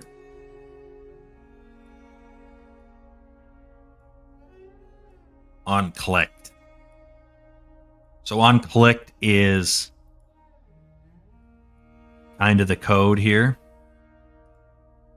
So ability menu. So if we go to power 1, go on the graph here, hit power 1 on clicked. We need to get a reference to the map. So on event construct, cast to MC Stinner.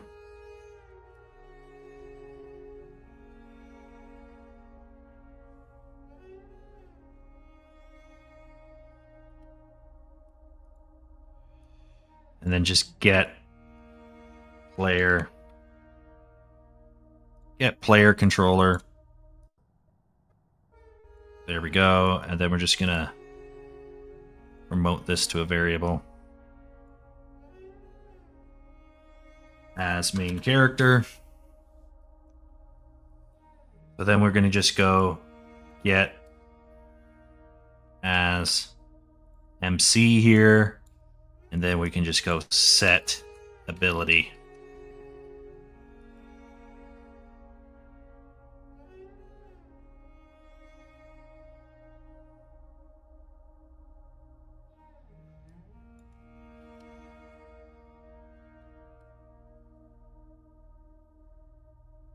No, set MC ability.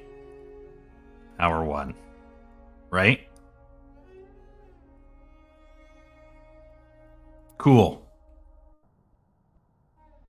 On that, oops, sorry. You get here, on clicked. Power 2. On clicked. On clicked. On clicked. And we can add abilities or take abilities away as we need. I think we'll start with 7, because 7 is a lot. But if we need to have more abilities, we can maybe make it like 10. If we need to, but like how many special abilities do you need, really, to be honest?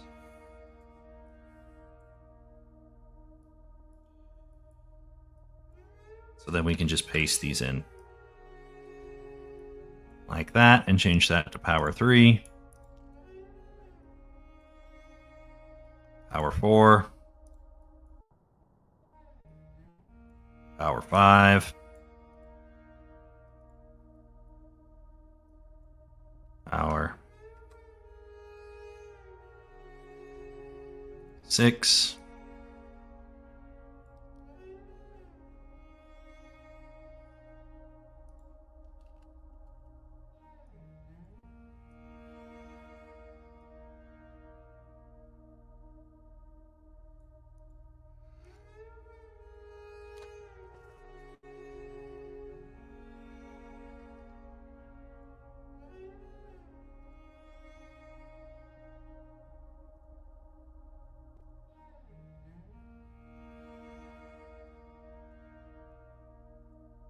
Something like this.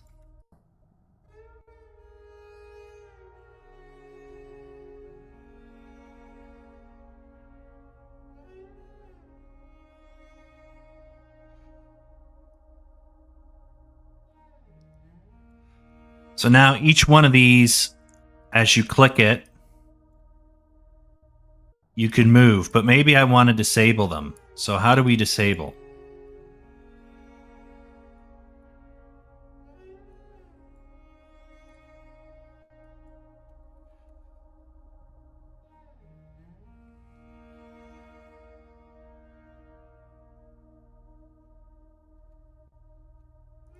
So if we go to our designer here,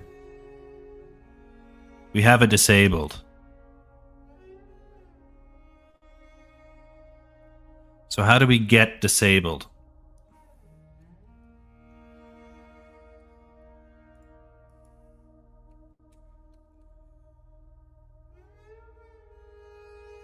How do we disable a button?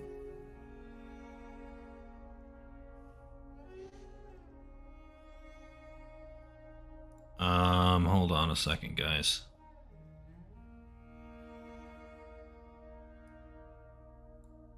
Sorry, this is what I want. So how do we get a how do you disable a button? Let me just take a quick peek and we will see what we got here. So Unreal 4.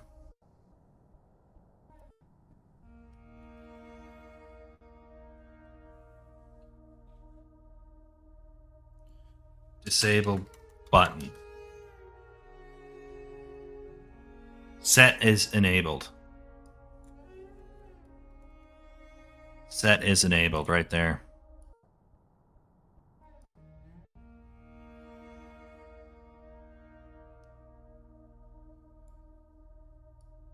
So then we can just do an event. So add custom event. And essentially what we want to do here is just call this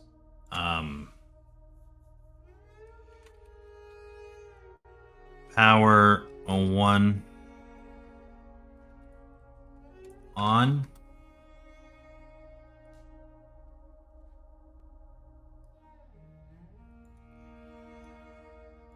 Turn that on.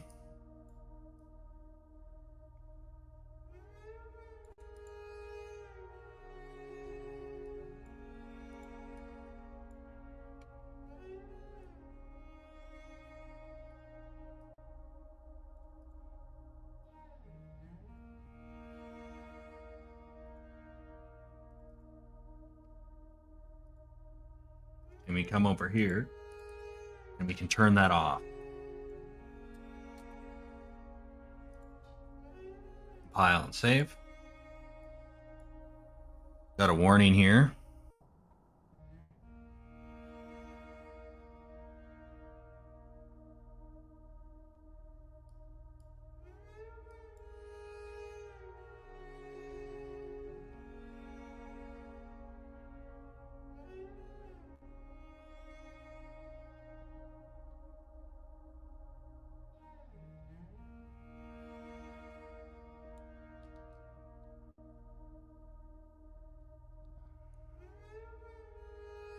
How do we do it here?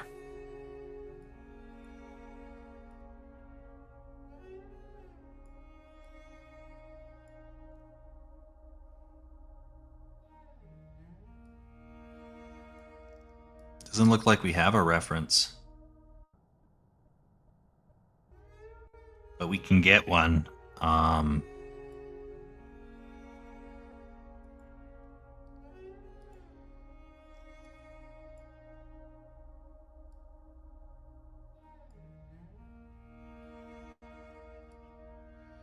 And these have no references to the main character.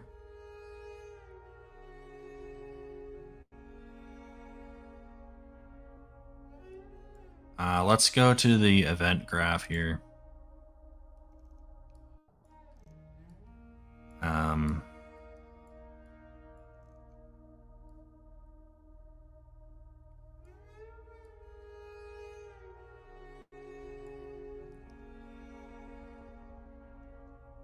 So yeah, we can just copy this. So we can go input action. Sorry, switch ability. Shit, what did I call it? Fuck. Project settings, input. Change ability, okay. So let's go to our blueprint here and type in change ability. Right there. So on pressed, we got to check is valid.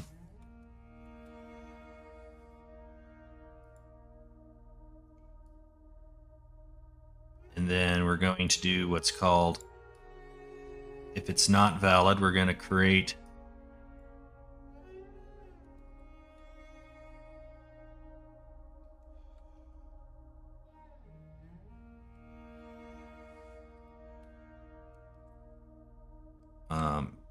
what do we call this?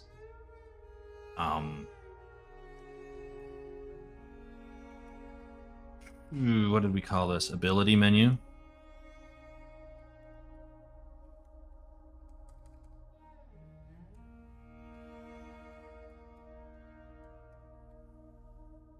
Create widget. Class is ability menu. So create ability menu widget. And then set remote to variable. Call this ability menu ref.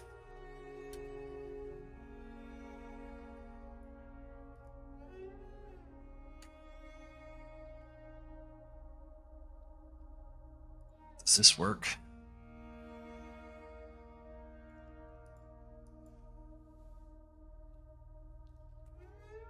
Get controller.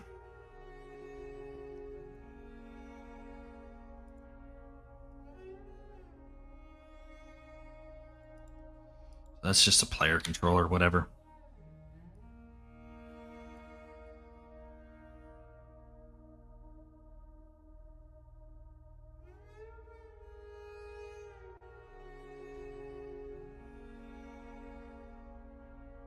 Ah, that's how you do it. So then we're going to create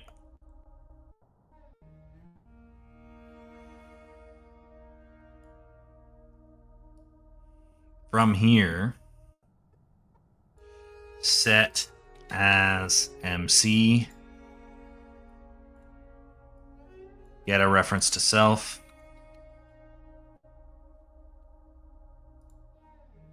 plug that in there. So now we have access to the blueprint. We're sending all of our blueprint information over to the widget now through this system.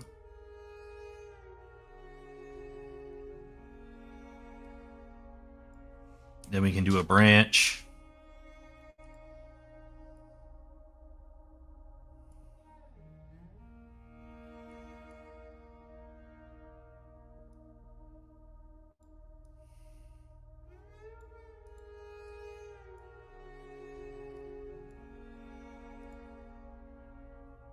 And then in here, we can actually go into our ability menu and add a new variable. It's going to be a bool, and it's just going to be called menu open. Open, question mark. Compile and save. Something doesn't like this. Yeah, we don't need this anymore. That's why. Compile and save. And then we can go to our MC Stinner.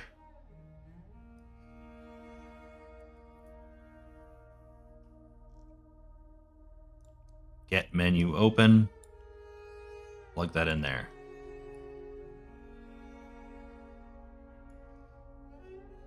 Or we can get... Sorry, we're going to get rid of that. And do get ability menu ref. There. And then, yeah, it's going to check to see if the menu is open. The menu is open. We're going to turn it off. We'll do a close menu. And then if it is not, then we will add to viewport.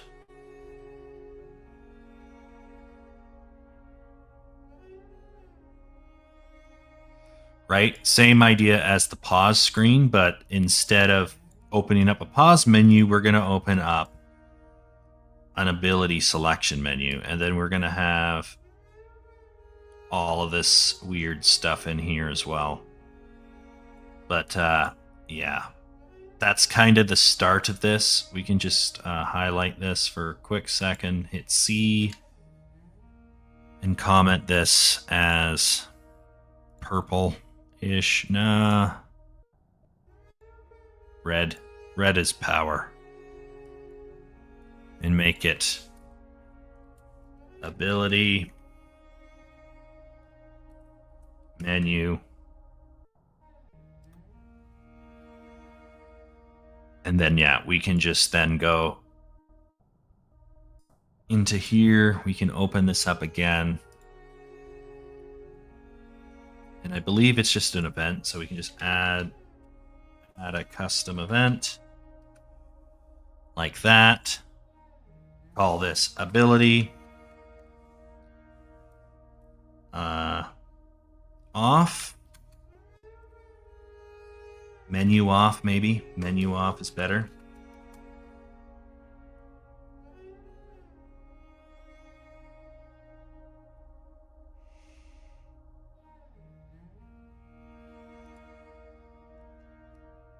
So then we can just get our ability menu reference.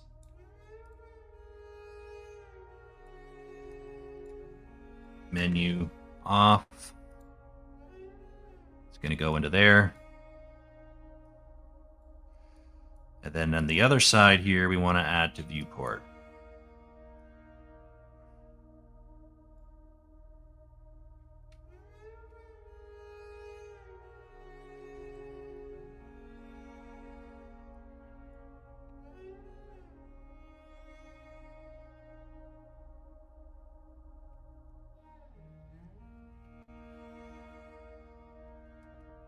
And to view, oh, we need to have access to this, right? Add to viewport. Yoink that in there. And so that's going to create the menu and add it to the screen. And then we have a pause on. Plays a sound, plays the animation. So yeah, we'll have a menu on button. Add custom event. Type in menu underscore on. Oh, there's not two N's in on. Like that. And we'll leave these blank for now. But basically, yeah, we kind of have it mostly figured out here.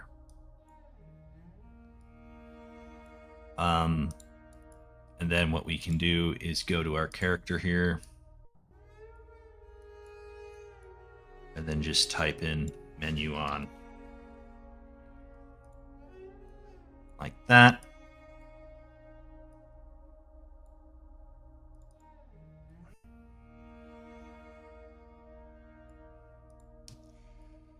And I think pause off just gets thing away from the viewport as well. Pause, deactivate, yeah.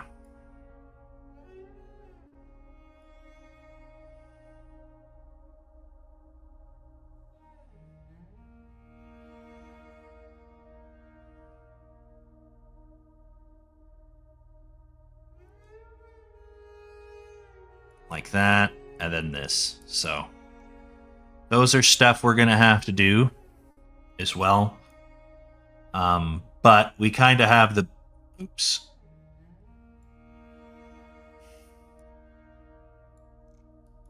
kind of have the basics right here to open up the menu. We got a warning here.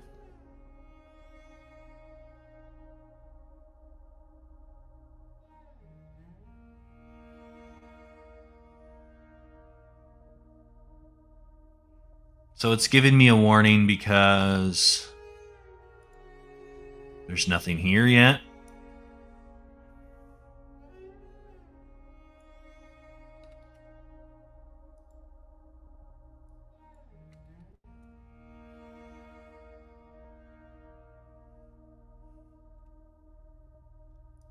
I don't know, why would that work?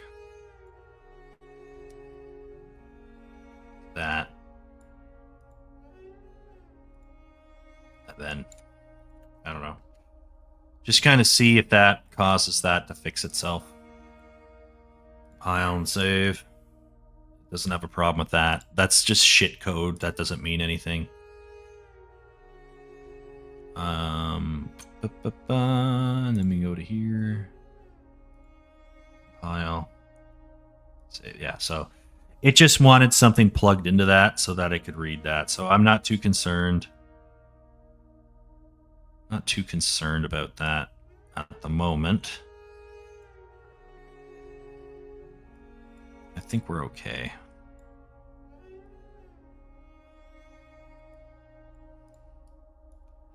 Just trying to clean this up a little bit, guys.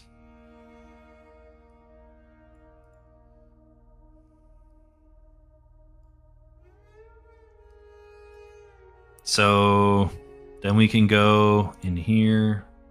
We didn't really do anything, did we? I don't know what we did on that. I don't think we did anything serious. Let's get this stuff a little bit more organized here.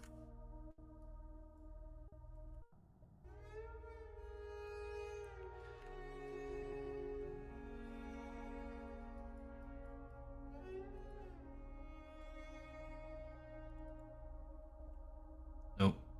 We want this.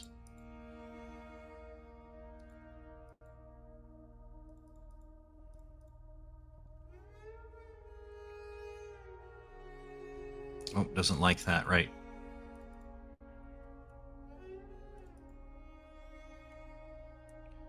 I'll make that power 2.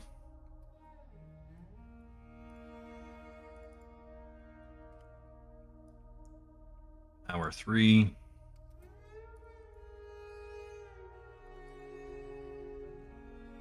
Power 4. Then power 5 here.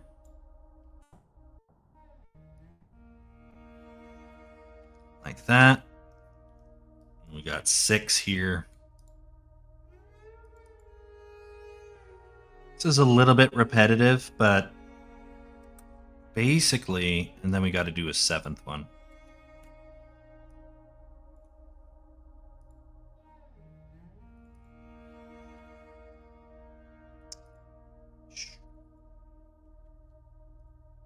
Then come in for here.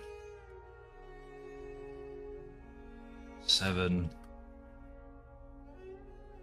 And then maybe we can take these here and make them kind of fit there. Just to kind of clean this code up a little bit. And then we can go over here, copy this, make this go on. Power 2 on.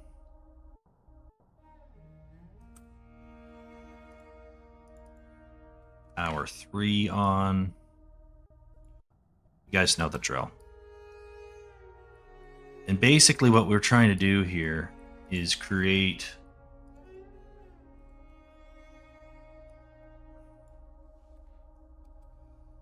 a system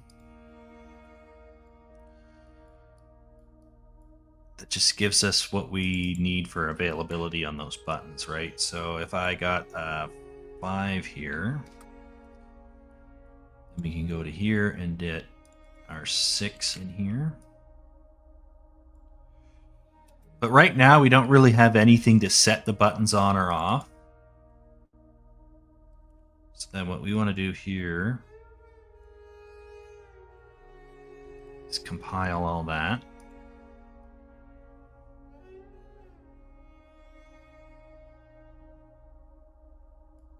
Then we'll just copy this.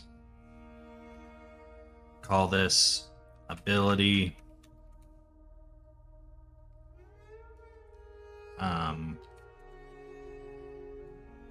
available event. Maybe make this like green. It's green kind of means on and off. And then ability change, oops, buttons. Make this like purple. I don't know why. Just feel like making it fucking purple. All right, so now that we got this here, how do we know when an ability is on or off? Well, we already set that up in our event graph here. Is it available?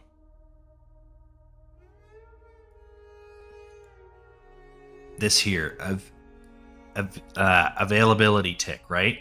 So is this available? Yes. So this is power 1, right? So then we can come in here and get a reference. Get the reference to the ability menu. Right there. And then we can do power 1 on. So now we know that the item is checked, it's available. We just set it to available, so then we can turn it on. And then maybe we want to turn that off when it's not available, right? So now we can go power 1 off. Right there. And now you can see how that's starting to integrate into the menu capacity.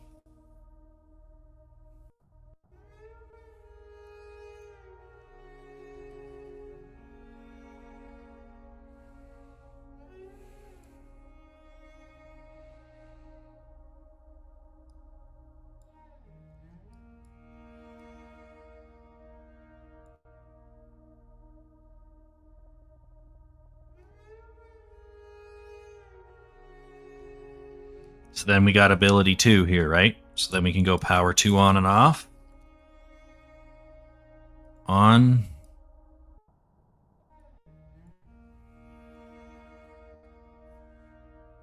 Off.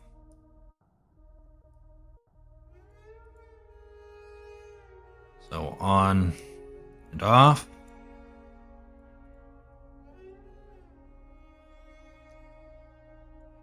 Like that.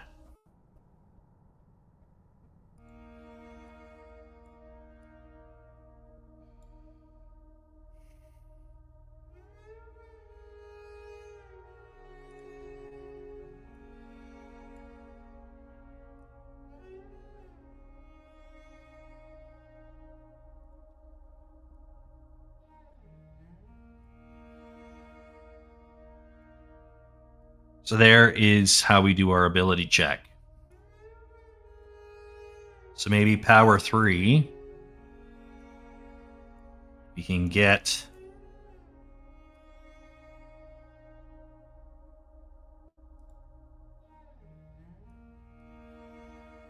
We make this 1 or something like that.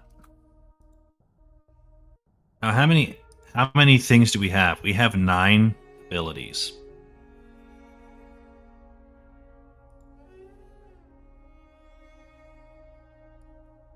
Let's finish this so we just know how many we have.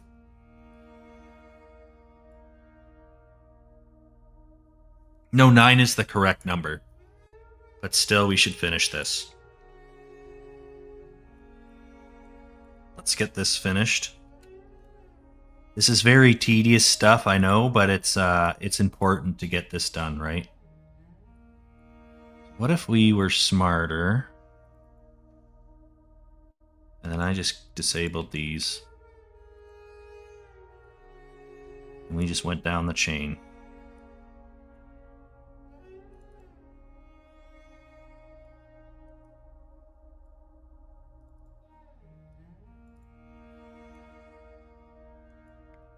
Not unlike what we were doing with the other one, right?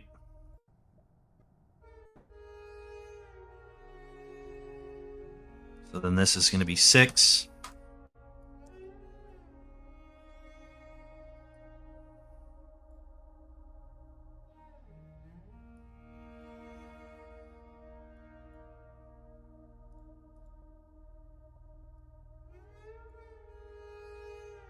And make that 6.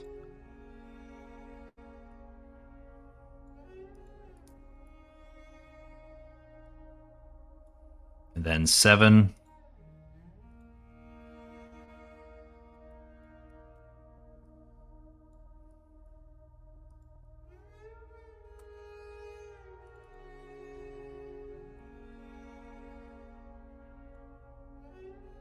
Make that 7.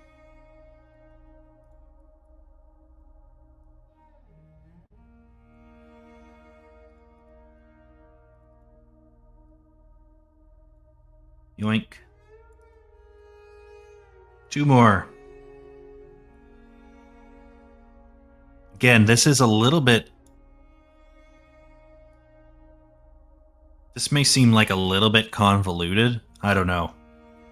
But basically what we got here is just a big old menu system that's just tracking all of this. So we're going to have even more enemy types, which means we're going to have to make more of these as we go.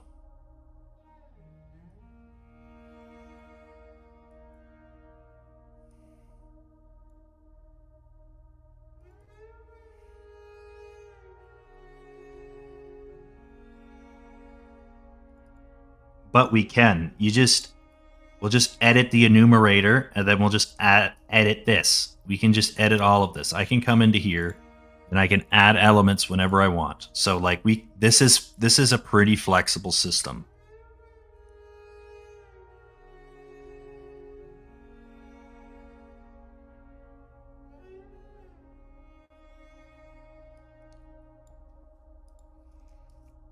Which is good, because whenever you're building the foundation for code, you want it to be flexible.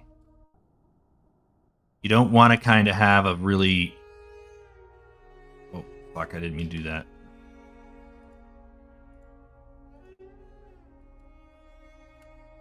You want to have a really flexible system, because what if you want to tweak something? What if you want to modify something? You don't really want to code yourself into a corner where you're kind of stuck to the mercy of... You're stuck to the mercy of the system, right?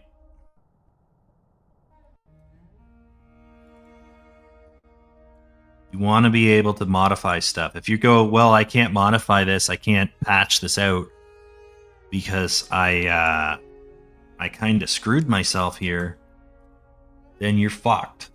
And then you can't change anything, and then you're going to have people who are frustrated with your product going, well, why can't I do this or why can't I do that? So it's important to make sure your system is flexible enough that you can build upon it. So that is that system done. And now we got to kind of do this thing. maybe we can just go boop, boop, boop, boop, boop.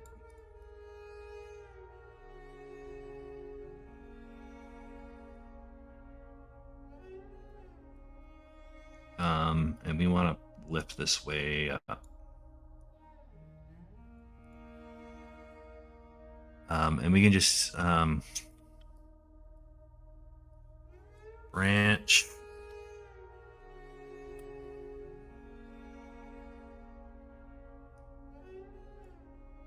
Oh, that's not right.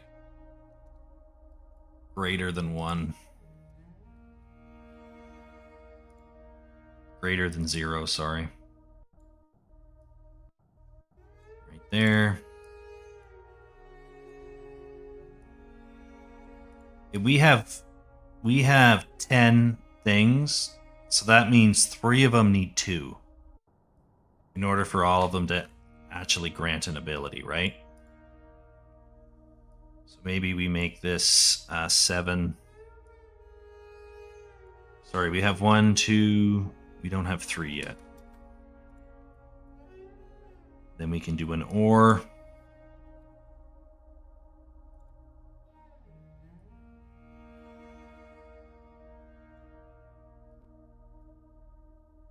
And we can do another branch.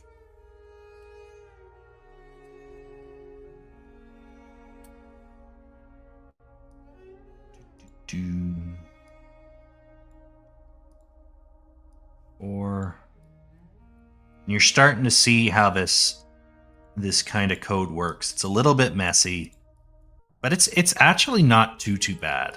If I'm being honest, this isn't as bad as if we were to do something else. Like, these arrays are really helping reduce this a lot. I just need to make sure we have this in check here.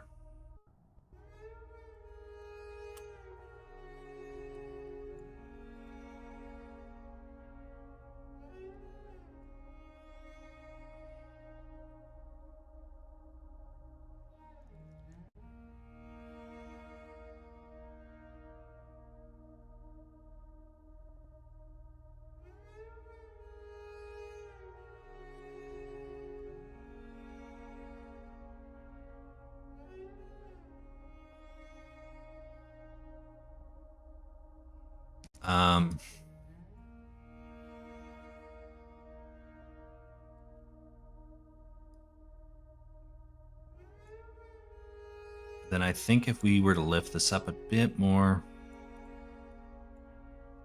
so there, that should be 10 right there. So then we can make this 6.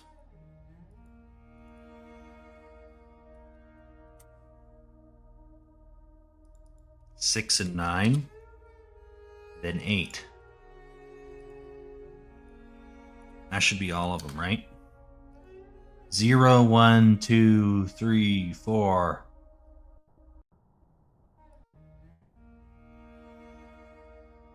No 5 yet. Okay, so then we're going to get 5 as well. 5, 6, 7, 8, 9. That's all of them there. So then we can just plug these in.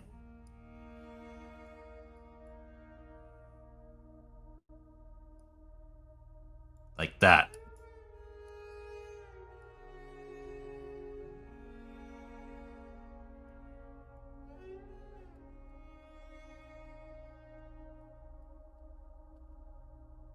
So we have to make 4 more branches.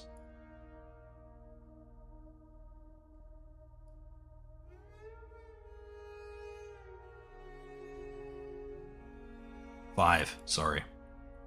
I was like, that math doesn't work. 2, so 1, 2, 3, 4, 5. And then unfortunately we gotta go in here.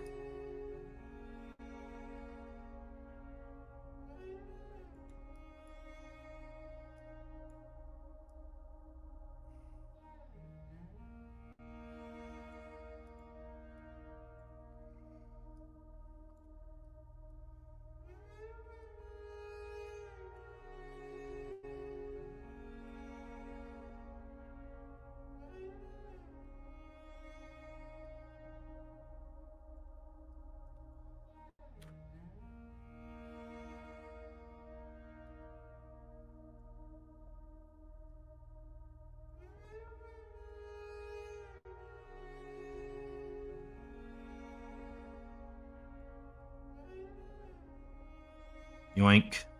We're just going to set up all the array targets.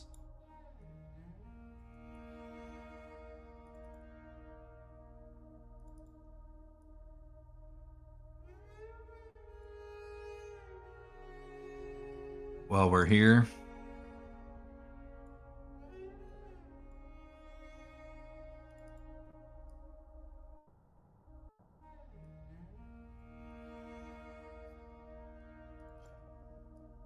This is a little tedious. We're doing 14 little nodes here, right? So it gets a little repetitive, but effectively this should work how I want it to work. Could you imagine though if we were doing single variables for this? Could you imagine how awful that would be?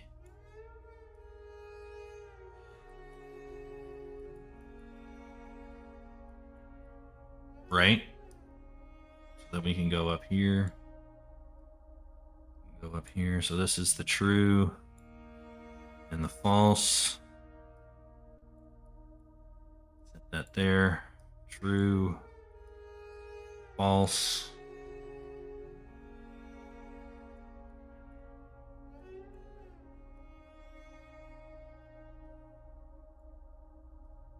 True. False. True. False. And then true and false. So now that's all great.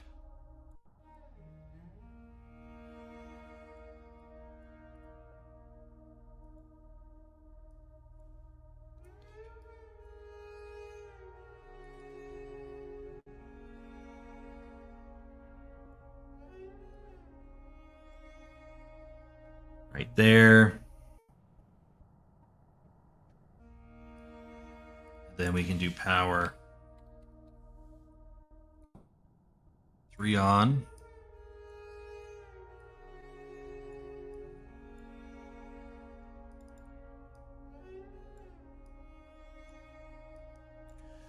Power 3 off.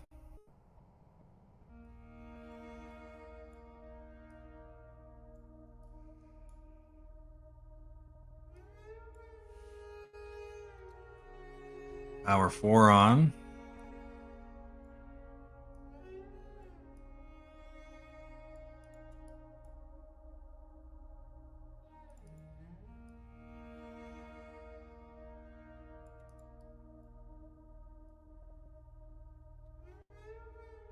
Power 4 off. Then yeah, just complete it down the list here. And I think that will work. Now this seems pretty convoluted. It seems pretty powerful, but hey, Zippy. Dinner is hash, 3 HB patties, and chopped up onion. That sounds pretty nice. Hey, Jokel, welcome. Sorry, I don't know. Oh, you just posted. Okay, cool. Okay, sweet. Rumble Studio tells you when people post. That's really freaking cool. Yeah, we're coding on our power system. So basically what I'm doing is you get abilities based off of what type of enemy is aggroed onto you. So we have these condition checks based on enemy types aggroed. And then it does a branch check to see if it is greater than 1. So if as long as there's more than 1 enemy type aggroed onto you, then that will work. Which I think is pretty slick. Yeah. So basically, if you kill all of a certain enemy type that's aggroed onto you, your power can go away as well. So there's a little bit of a strategic element where you kind of have to, do I keep this guy on who's dangerous, but he gives me a certain ability? Or do I...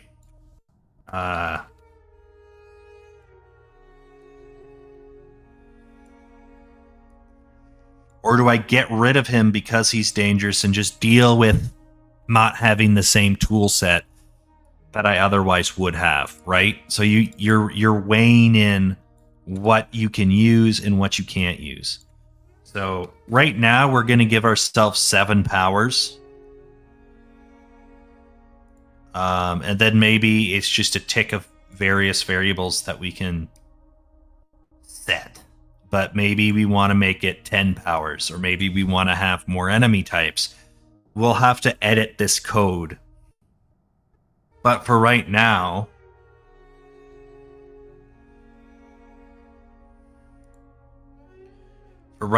this is going to be kind of like our base, our foundation.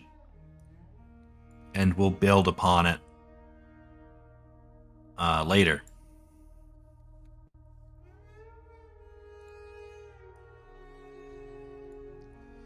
But right now, I just kind of want to get this in a decent starting position. And then we can build upon it.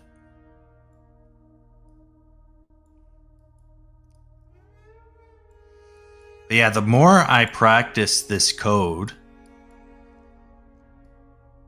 the more fun it is. Because this is a pretty complicated... Like, this isn't rocket science, but like this is a pretty complicated system. This isn't a simple system by any stretch of the imagination. So the fact that we were able to figure this out, I was a little worried we'd be stumped. Right now, we figured it out.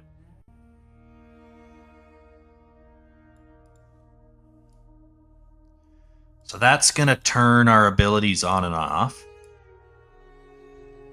Compile and save. Yeah, that will turn our abilities on and off based on our ability menu. So it's actually going to like gray out the button, depending on whether or not it's available and whether or not you can actually switch to it. Because I have...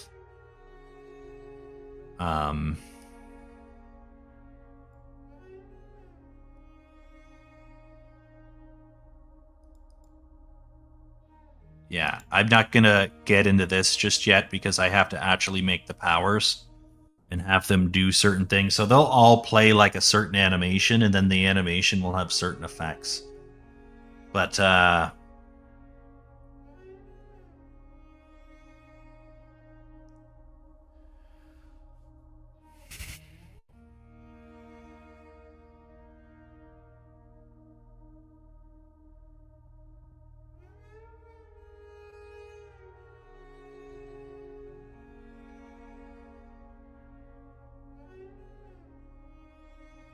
yeah, we'll kind of go from there. But I think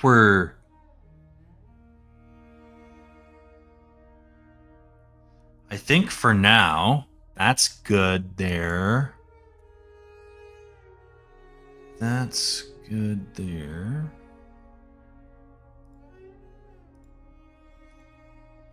Let's see what we can do here. So...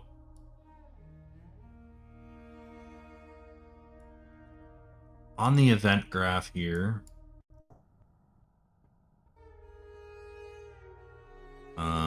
we can probably just stick it here.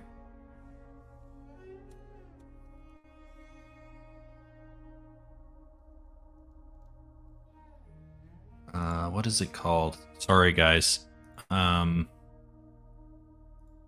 Project settings, inputs. So our ability button, I think, is Z. No, that's change ability. Special ability is E. So we want to do E here. So let's go in here. Type in special ability. Right there. And then there, we're just going to get the ability.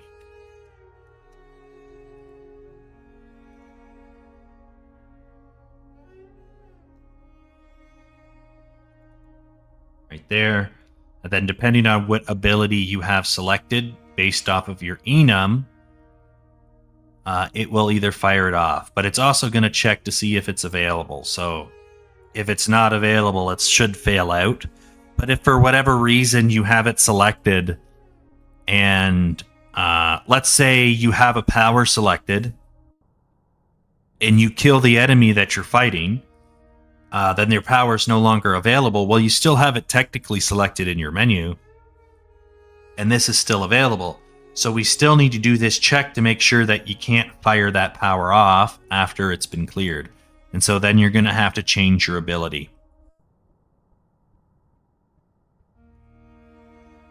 And so it will force you to change your ability. So that should work. And it's just a matter of plugging all of this stuff in. Now we got to come up with 7 special abilities, which is going to be kind of a fucking pain in the ass. But we're going to be spending quite a bit of time next week looking into that stuff. Hello. A lot of people showing up. The timestamps are great. The delay is bad. Yeah, that could be true. How do you guys like the resolution?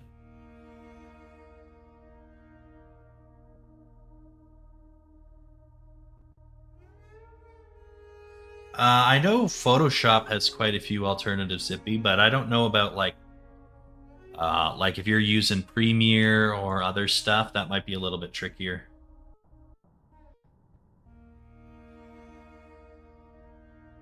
How do you don't think the resolution's too bad?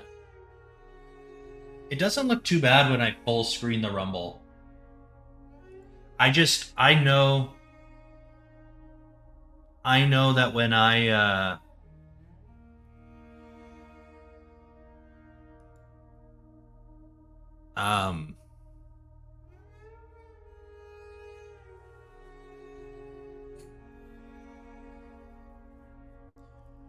I know that when I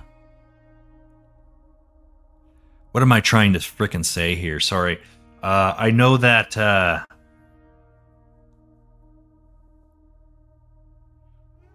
when my I think DaVinci forces you to log in, yeah. Fuck, I completely lost my train of thought.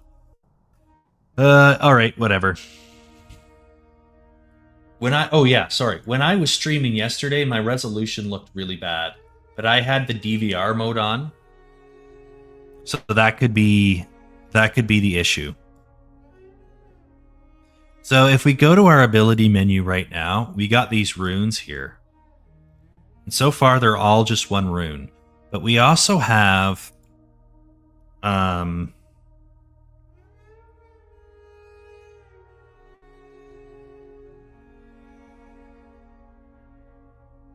health bar here. And that has our power, our rune here. Can I promote this to a variable?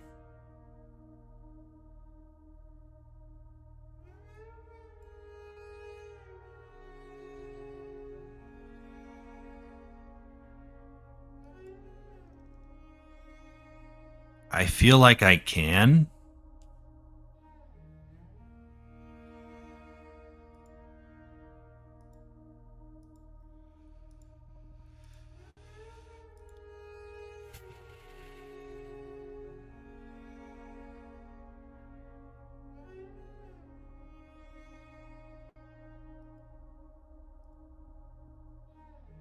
And call this special ability.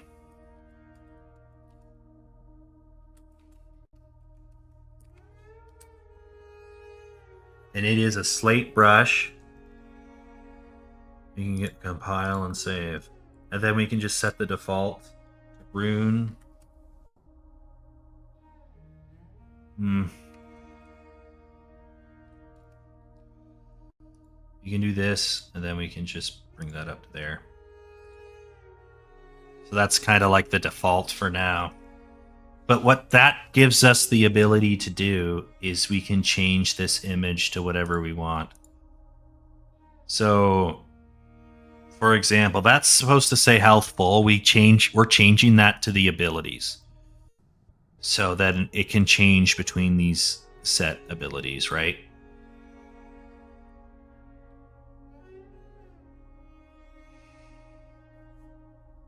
So,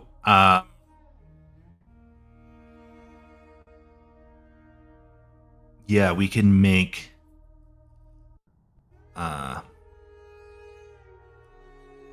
various powers and abilities. So basically, because that's now a variable, we can now change that based on what we want it to change to. So if I go to like, let's look up, do we have Nordic runes here? Nordic rune builder. This could be fun.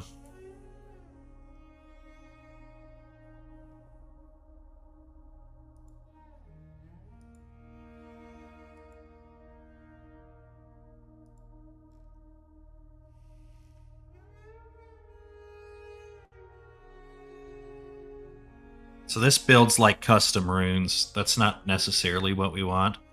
I want a Nordic rune meaning or translation. Rune translation.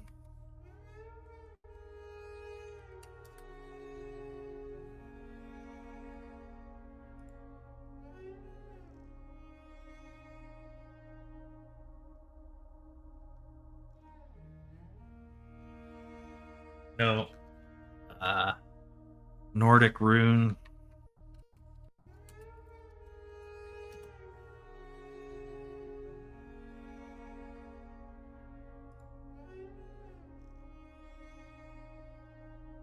Right here. So this is a nice little codex here. We can bookmark this tab here. Bookmark this tab. Done. So we got here, this means wealth. Strength of will, a ruse. This is one we already have. This is a ruse. Oh, fuck off, Windows. Windows is annoying. Sorry, guys. Sorry, guys. Holy shit. Where's my stuff? I apologize. I'm a little bit messy. Danger and suffering. So this could be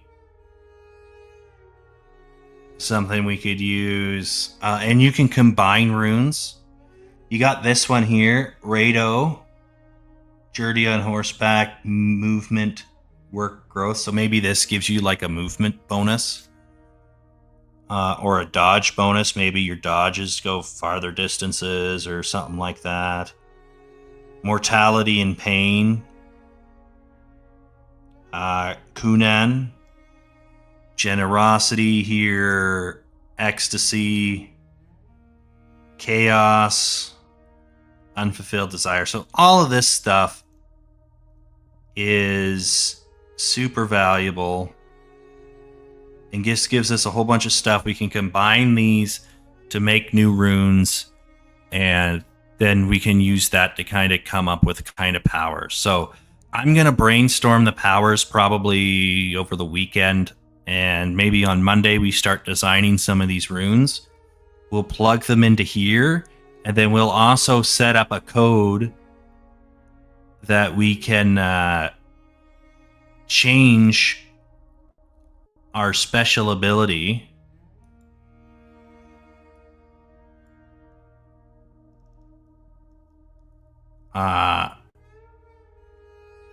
we can change our special ability based off of that, right? So that's going to be huge.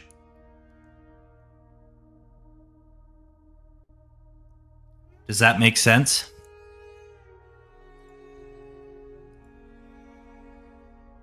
Sorry, guys. I am all over the place. I am getting used to...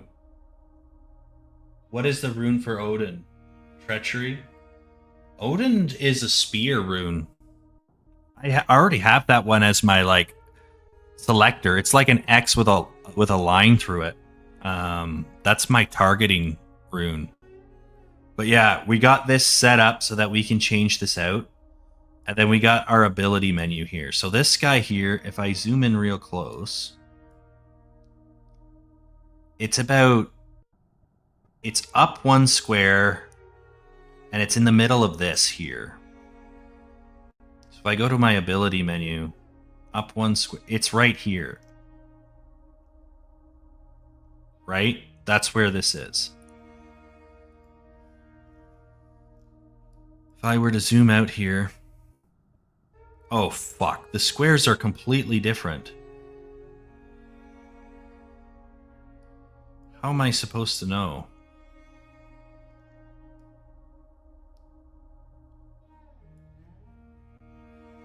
Okay, we'll set this to zoom 1:1 here.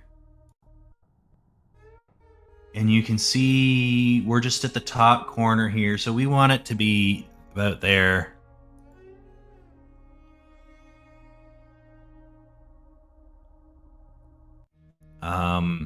So right there, this is about the same view. So we know that this thing starts here and it's like this, right? So that we know we want to move this box over here. Up there like that or something, right?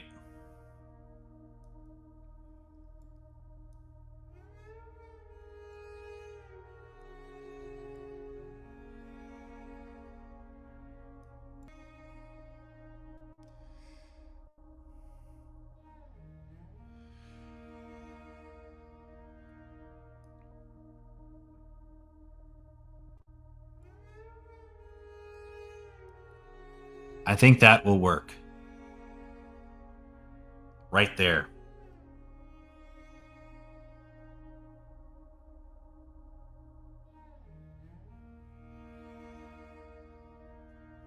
And then we can do a on-off toggle.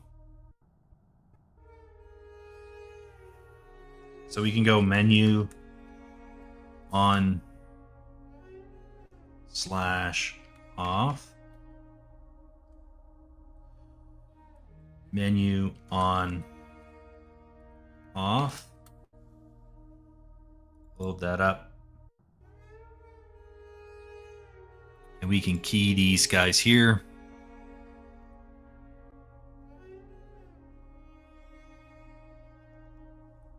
Does this have a render opacity? Right there.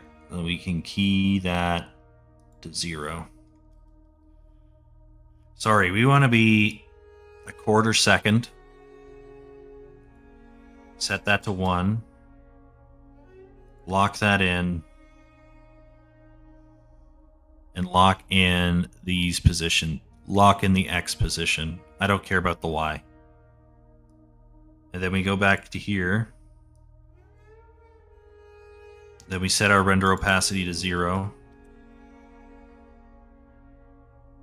And we set our X position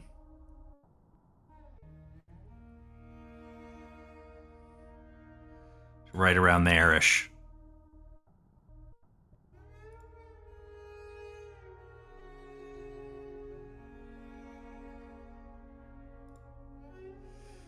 So now it plays and the menu comes on. Turn that off. No looping. On. Off. On. Off. Like that. And it's got a nice ease in, ease out. So it feels really nice. It's got a beautiful transition. It's nice and smooth. And then it opens up your menu. You select the power you want. Then upon selecting your menu, it's going to turn the menu off, actually, at the same time. So we can do that quick here. On clicked. We want to shut the menu off, right?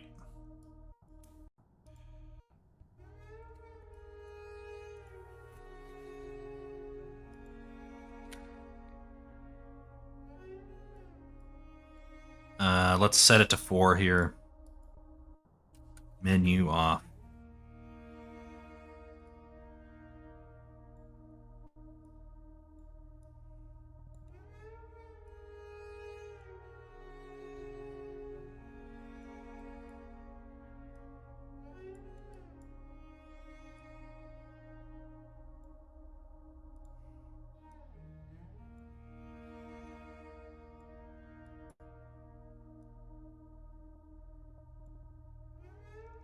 All right. So anytime you select something and you change its ability, it will in turn shut the menu off. And we also need to change the icon, right? So as MC, we can get health bar reference, and then we want to set ability. Oh, set power, set rune.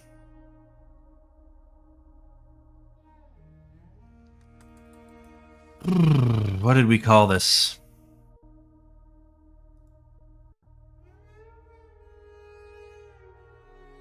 Special ability.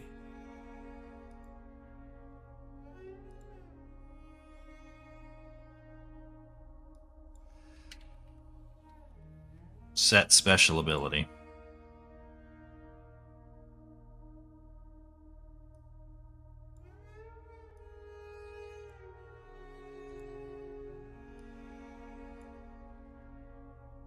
And then in here, you can promote to variable. Call this 03.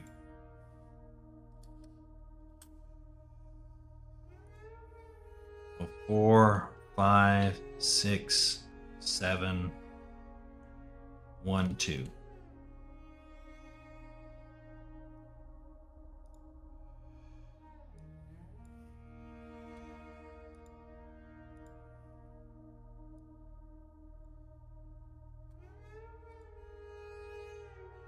Six, 7, 8. Sorry, 1, 2. Just kind of reorganize this a bit.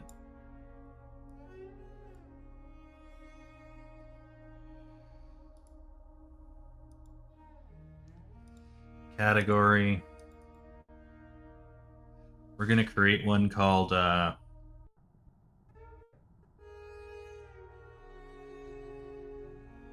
what is it called? Health bar update. Then we can take 2, 3,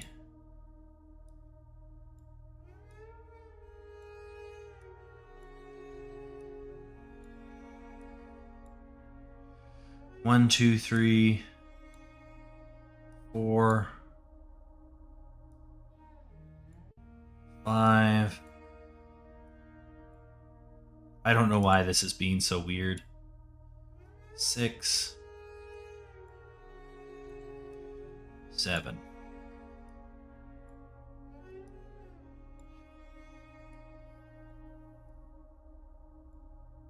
Like that. And then, yeah, we got to plug all of these in. So then we can do this.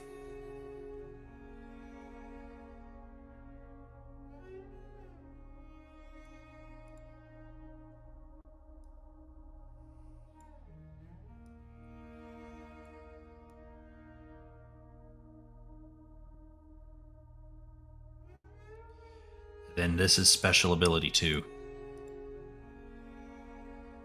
Oops, that's the wrong one. Get that. Plug that in there, right? And then I can just go and compile and save. And we got all of this stuff in here that we can change however we want. And that should allow us... So this has an error because that's not plugged in.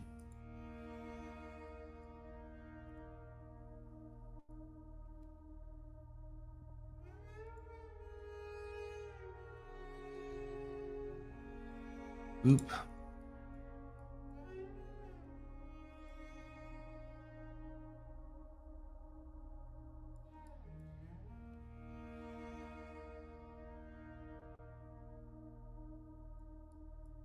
And yeah, we're just pasting all of this stuff in here.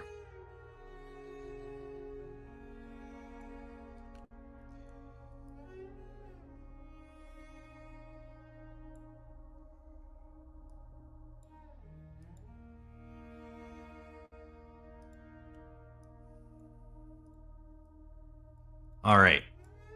So that is... Oh, fuck off. That is that. Now these can all get plugged in. And that one. That one. But then, yeah, we just gotta move this over here instead. And this should force my...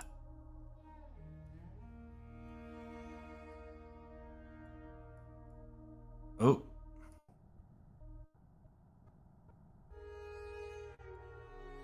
What's going on here? That's good. That's good. This guy should be in here. And then this guy should be in here. Like that. And then we just need to get these special abilities plugged in here. So then we just go 4, 5, 6, and 7. And then plug them all in.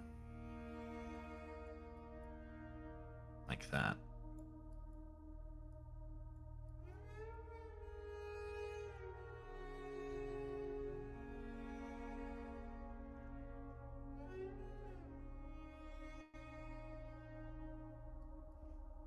And then we go to our health bar widget here. Go to our graph. This here. We're going to take this. We're just going to copy this. And then we can go to our ability menu and just paste this for all of these. For now, just so that they're all on the same page. And then when it's time to edit them,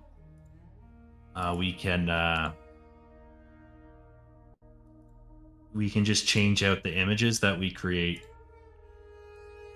in our little softwares. So we're going to paint new runes, and we're going to make custom runes that reflect the ability that they're going to have.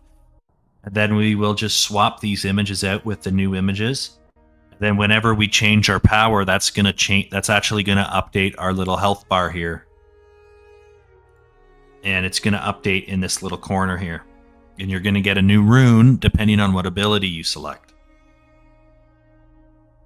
So I think that's going to be pretty cool.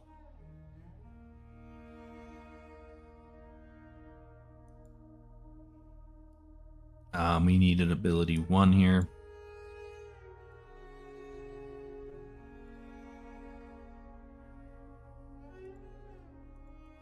All the errors are gone.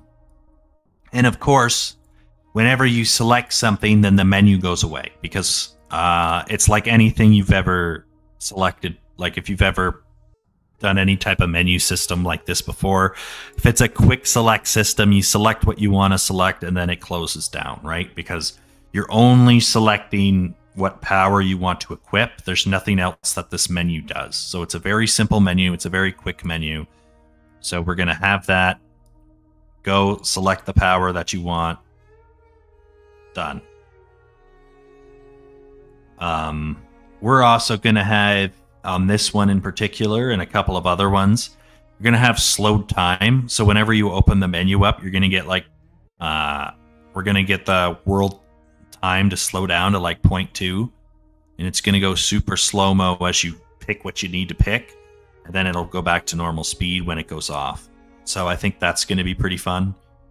And then, yeah, there's going to be a couple of other things. So we already have slow motion. We can just do that real quick because it's pretty fun. We already have slow motion for the sprint or for the counter attack. So if we if we look at our blocking system, I think, yeah.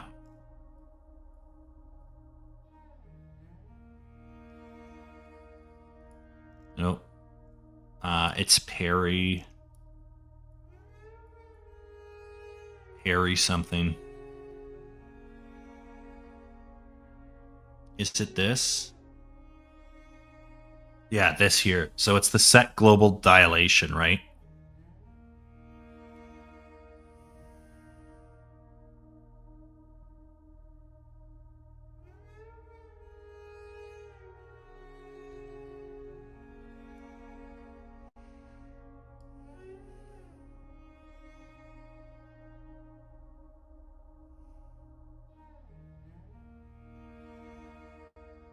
But maybe we can just make it a little bit more instant.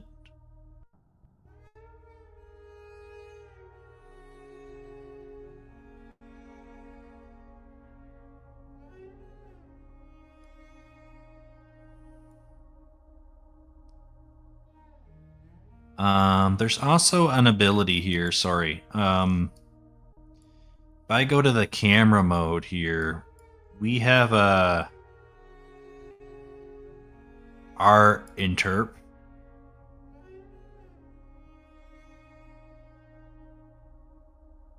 So let's see, maybe if we go to our ability menu here, just for fun. Set time.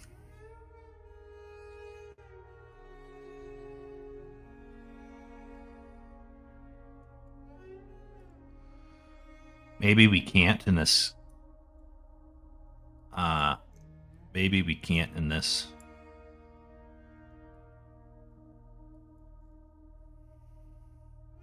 Set global time dilation. Let's see. Set global. Oh, yeah, we can. Right here. And then we can go R interp 2.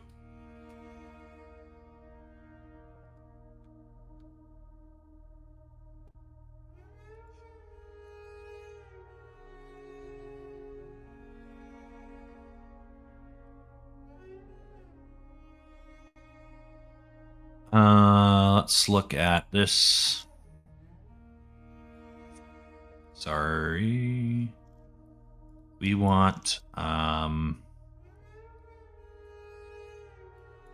this here.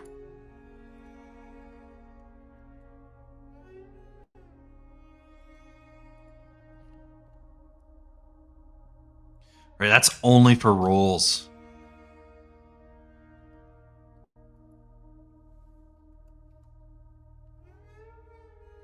F interp 2.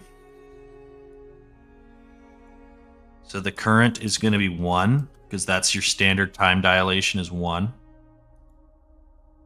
I believe. Let's double check that real quick. Yeah, it's 1. Our target is going to be 0.15. Delta time. What is our delta time? Get world delta seconds or something like that, I believe.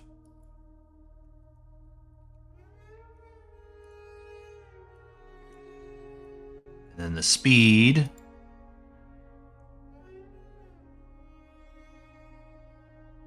So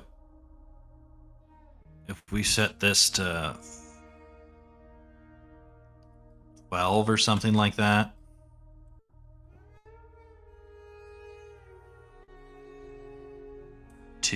It's going to have a little bit of a ease into that set.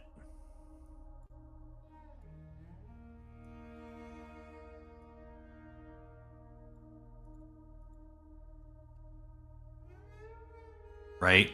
It's going to ease into that. I think the higher the number, the longer it takes. So we want it to be relatively quick. And then we want to change this to 0.15, 1.0. So it goes back to normal speed. So basically, yeah, this is basically right now, this is just This is just a speed changer. This is just a slow-mo button, but we will... we also want to do the menu on here, so we want to play animation. Animations here. Play animation.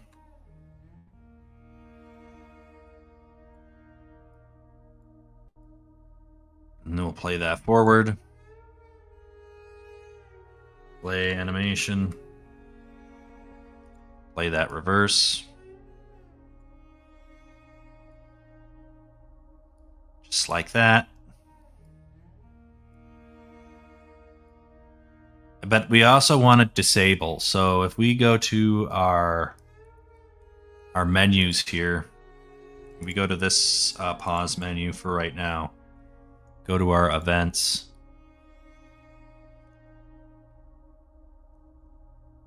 Pause, deactivate. Right. And then on pause, deactivate. Remove item from parent.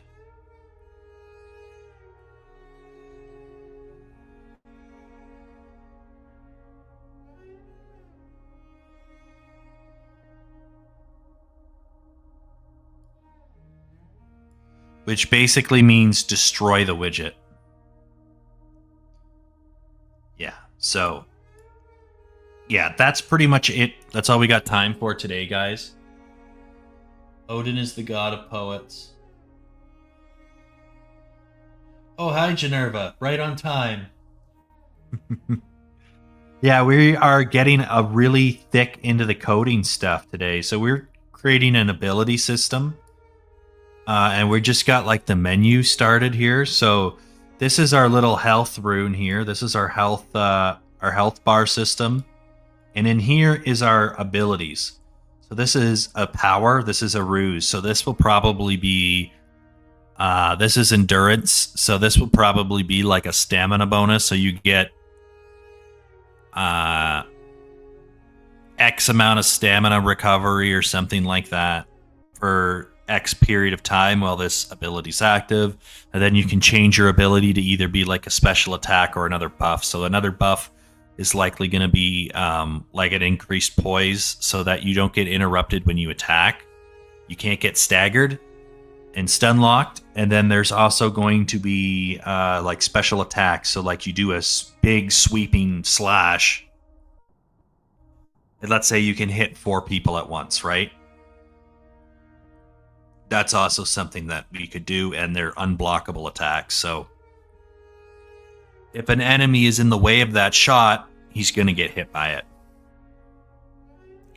So basically, these are nice little bonuses that the player can unlock. And his ability to acquire these powers is based on what enemies you're fighting. So let's say you're fighting 3 guys, guy 1, guy 2, guy 3. Guy 1 gives you access to special ability 1, guy 2 gives you access to special ability 2, and guy 3 gives you access to special ability 3. You're in a fight with them, and you start using your special abilities, whatever. You kill guy 1. Okay, now guy 1 is no longer aggroed onto your character. Special ability 1 now becomes disabled, and now you can only pick between 2 and 3 until you fight off the rest of the people. Once you kill everybody, you have no special abilities, and but you don't need them because you're not fighting anybody. So depending on who you're fighting, depending on what enemies enter the arena and who is you're in conflict with, will grant you certain abilities, and as soon as they get removed, then those abilities go away. So it adds just another element of intrigue to the system and how it works. And yeah, I think it will be more or less pretty cool. We kind of have like the foundation laid out today. None of this is final, but like this is our ability button. So we push this based on what our ability is. We're going to see if it's available, and then it's going to run the power. And then from here, you're going to play the animation that correlates with the ability, and then all the effects are going to take hold, right? And then if it's not available, nothing happens. But then, yeah, we can just branch all of these out, make all of these powers, and do all of that. And then we got this big fancy thing here. We got quite a few checks here. So set number of enemy types is right here. So on selection, enemy types. And then basically what happens is, depending on... So what happens with this is, it's under Master AI. Let me just see if I can find it quick. I think it's under Draw Weapon here, which I'm probably going to change. But for right now, it'll be fine. Draw Weapon.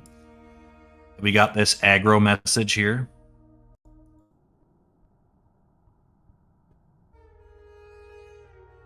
Oh, sorry.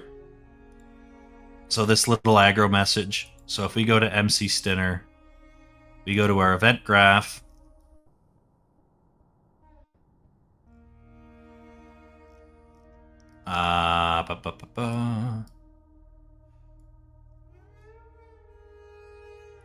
Did I put it in?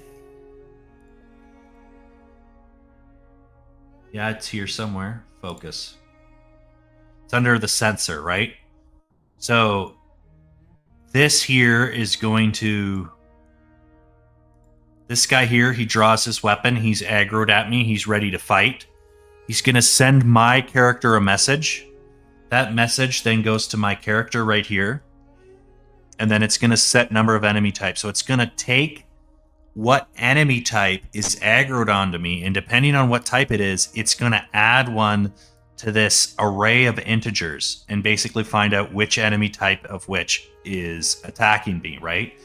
So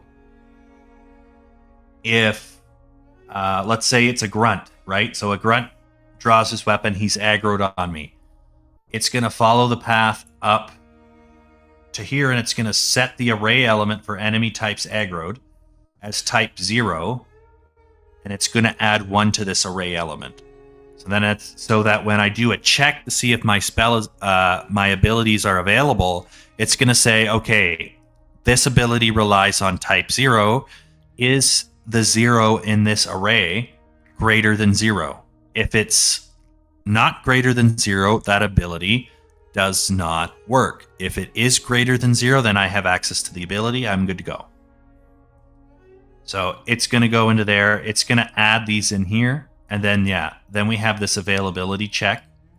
So upon checking to see if I can switch my ability or see what's there, it's going to run this tick. It's going to pull all these apart, and you got 1, 2, 3, 4, 5, 6, 7, 8, 9. All here. They're not in... This is in an order based on the powers, not on an order based on this.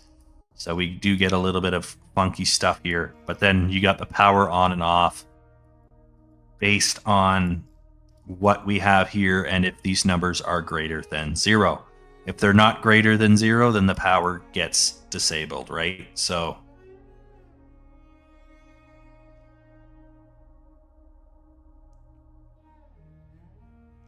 that's how that's going to work. And then, yeah, you got menu changes. You got to create the abilities, the animations, and all that sort of stuff. But I just wanted to get the groundwork done because this was quite a brain fart to figure out. I guess that's not the right word for it, but I'm sure you know what I mean. This was a pain in the ass to figure out. I wasn't 100% sure how the array system was going to work. But once we kind of figured out how to implement all this stuff, this kind of started just coming along, and I think we have something really good here. There's lots of room to change stuff out, move stuff around, and get stuff to where we want it. So our progression system is a little bit different than our traditional game. We want to do something that's not your classic level this up, level that up, get access to this, get access to that. it's going to be completely situational.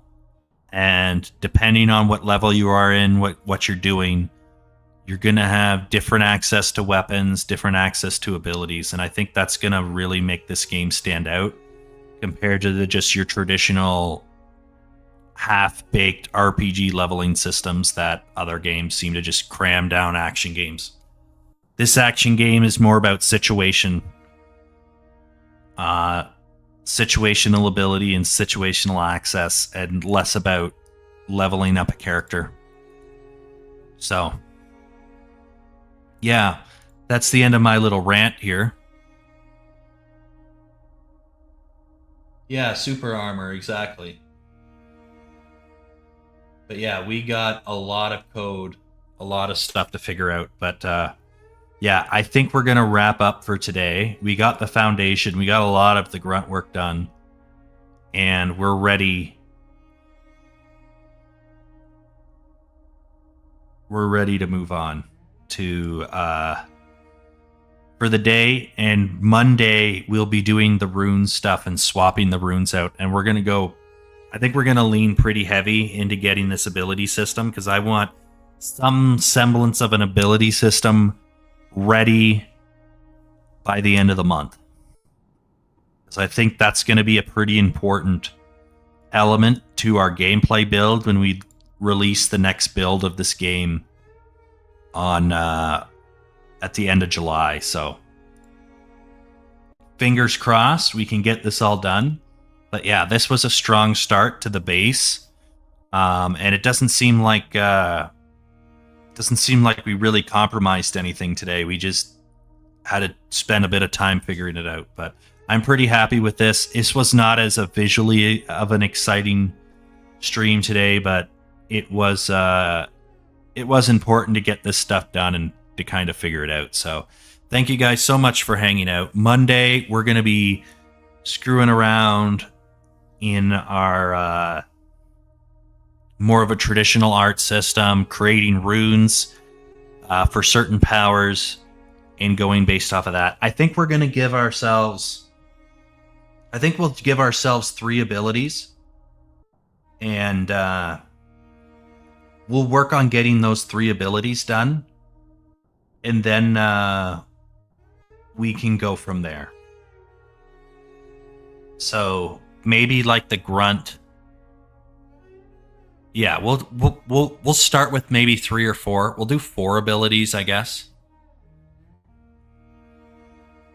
and we can go from there and try to make these see what kind of enemy makes this ability available and what doesn't. We kind of just threw some stuff in together randomly just to plug it all in to make sure it works. And then tomorrow or Monday, we will do a nice little art stream. And then Tuesday, maybe start animating some stuff. And then Wednesday, we'll look at trying to plug it all together. So, yeah, we're going to be pursuing this pretty aggressively.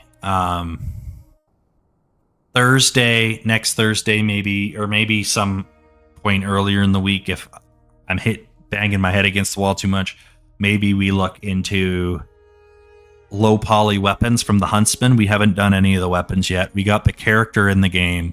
We don't have any of the weapons in the game yet. So we can look at implementing that as well. So there's a ton of work to do.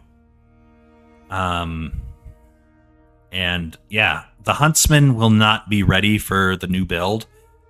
Level 2 in general will not be ready for the new build. Maybe I can throw a couple wolves in there for fun. But yeah, those are not going to be really all that ready for the new build for the most part. But we still need to get them in there. We still need to get that work done.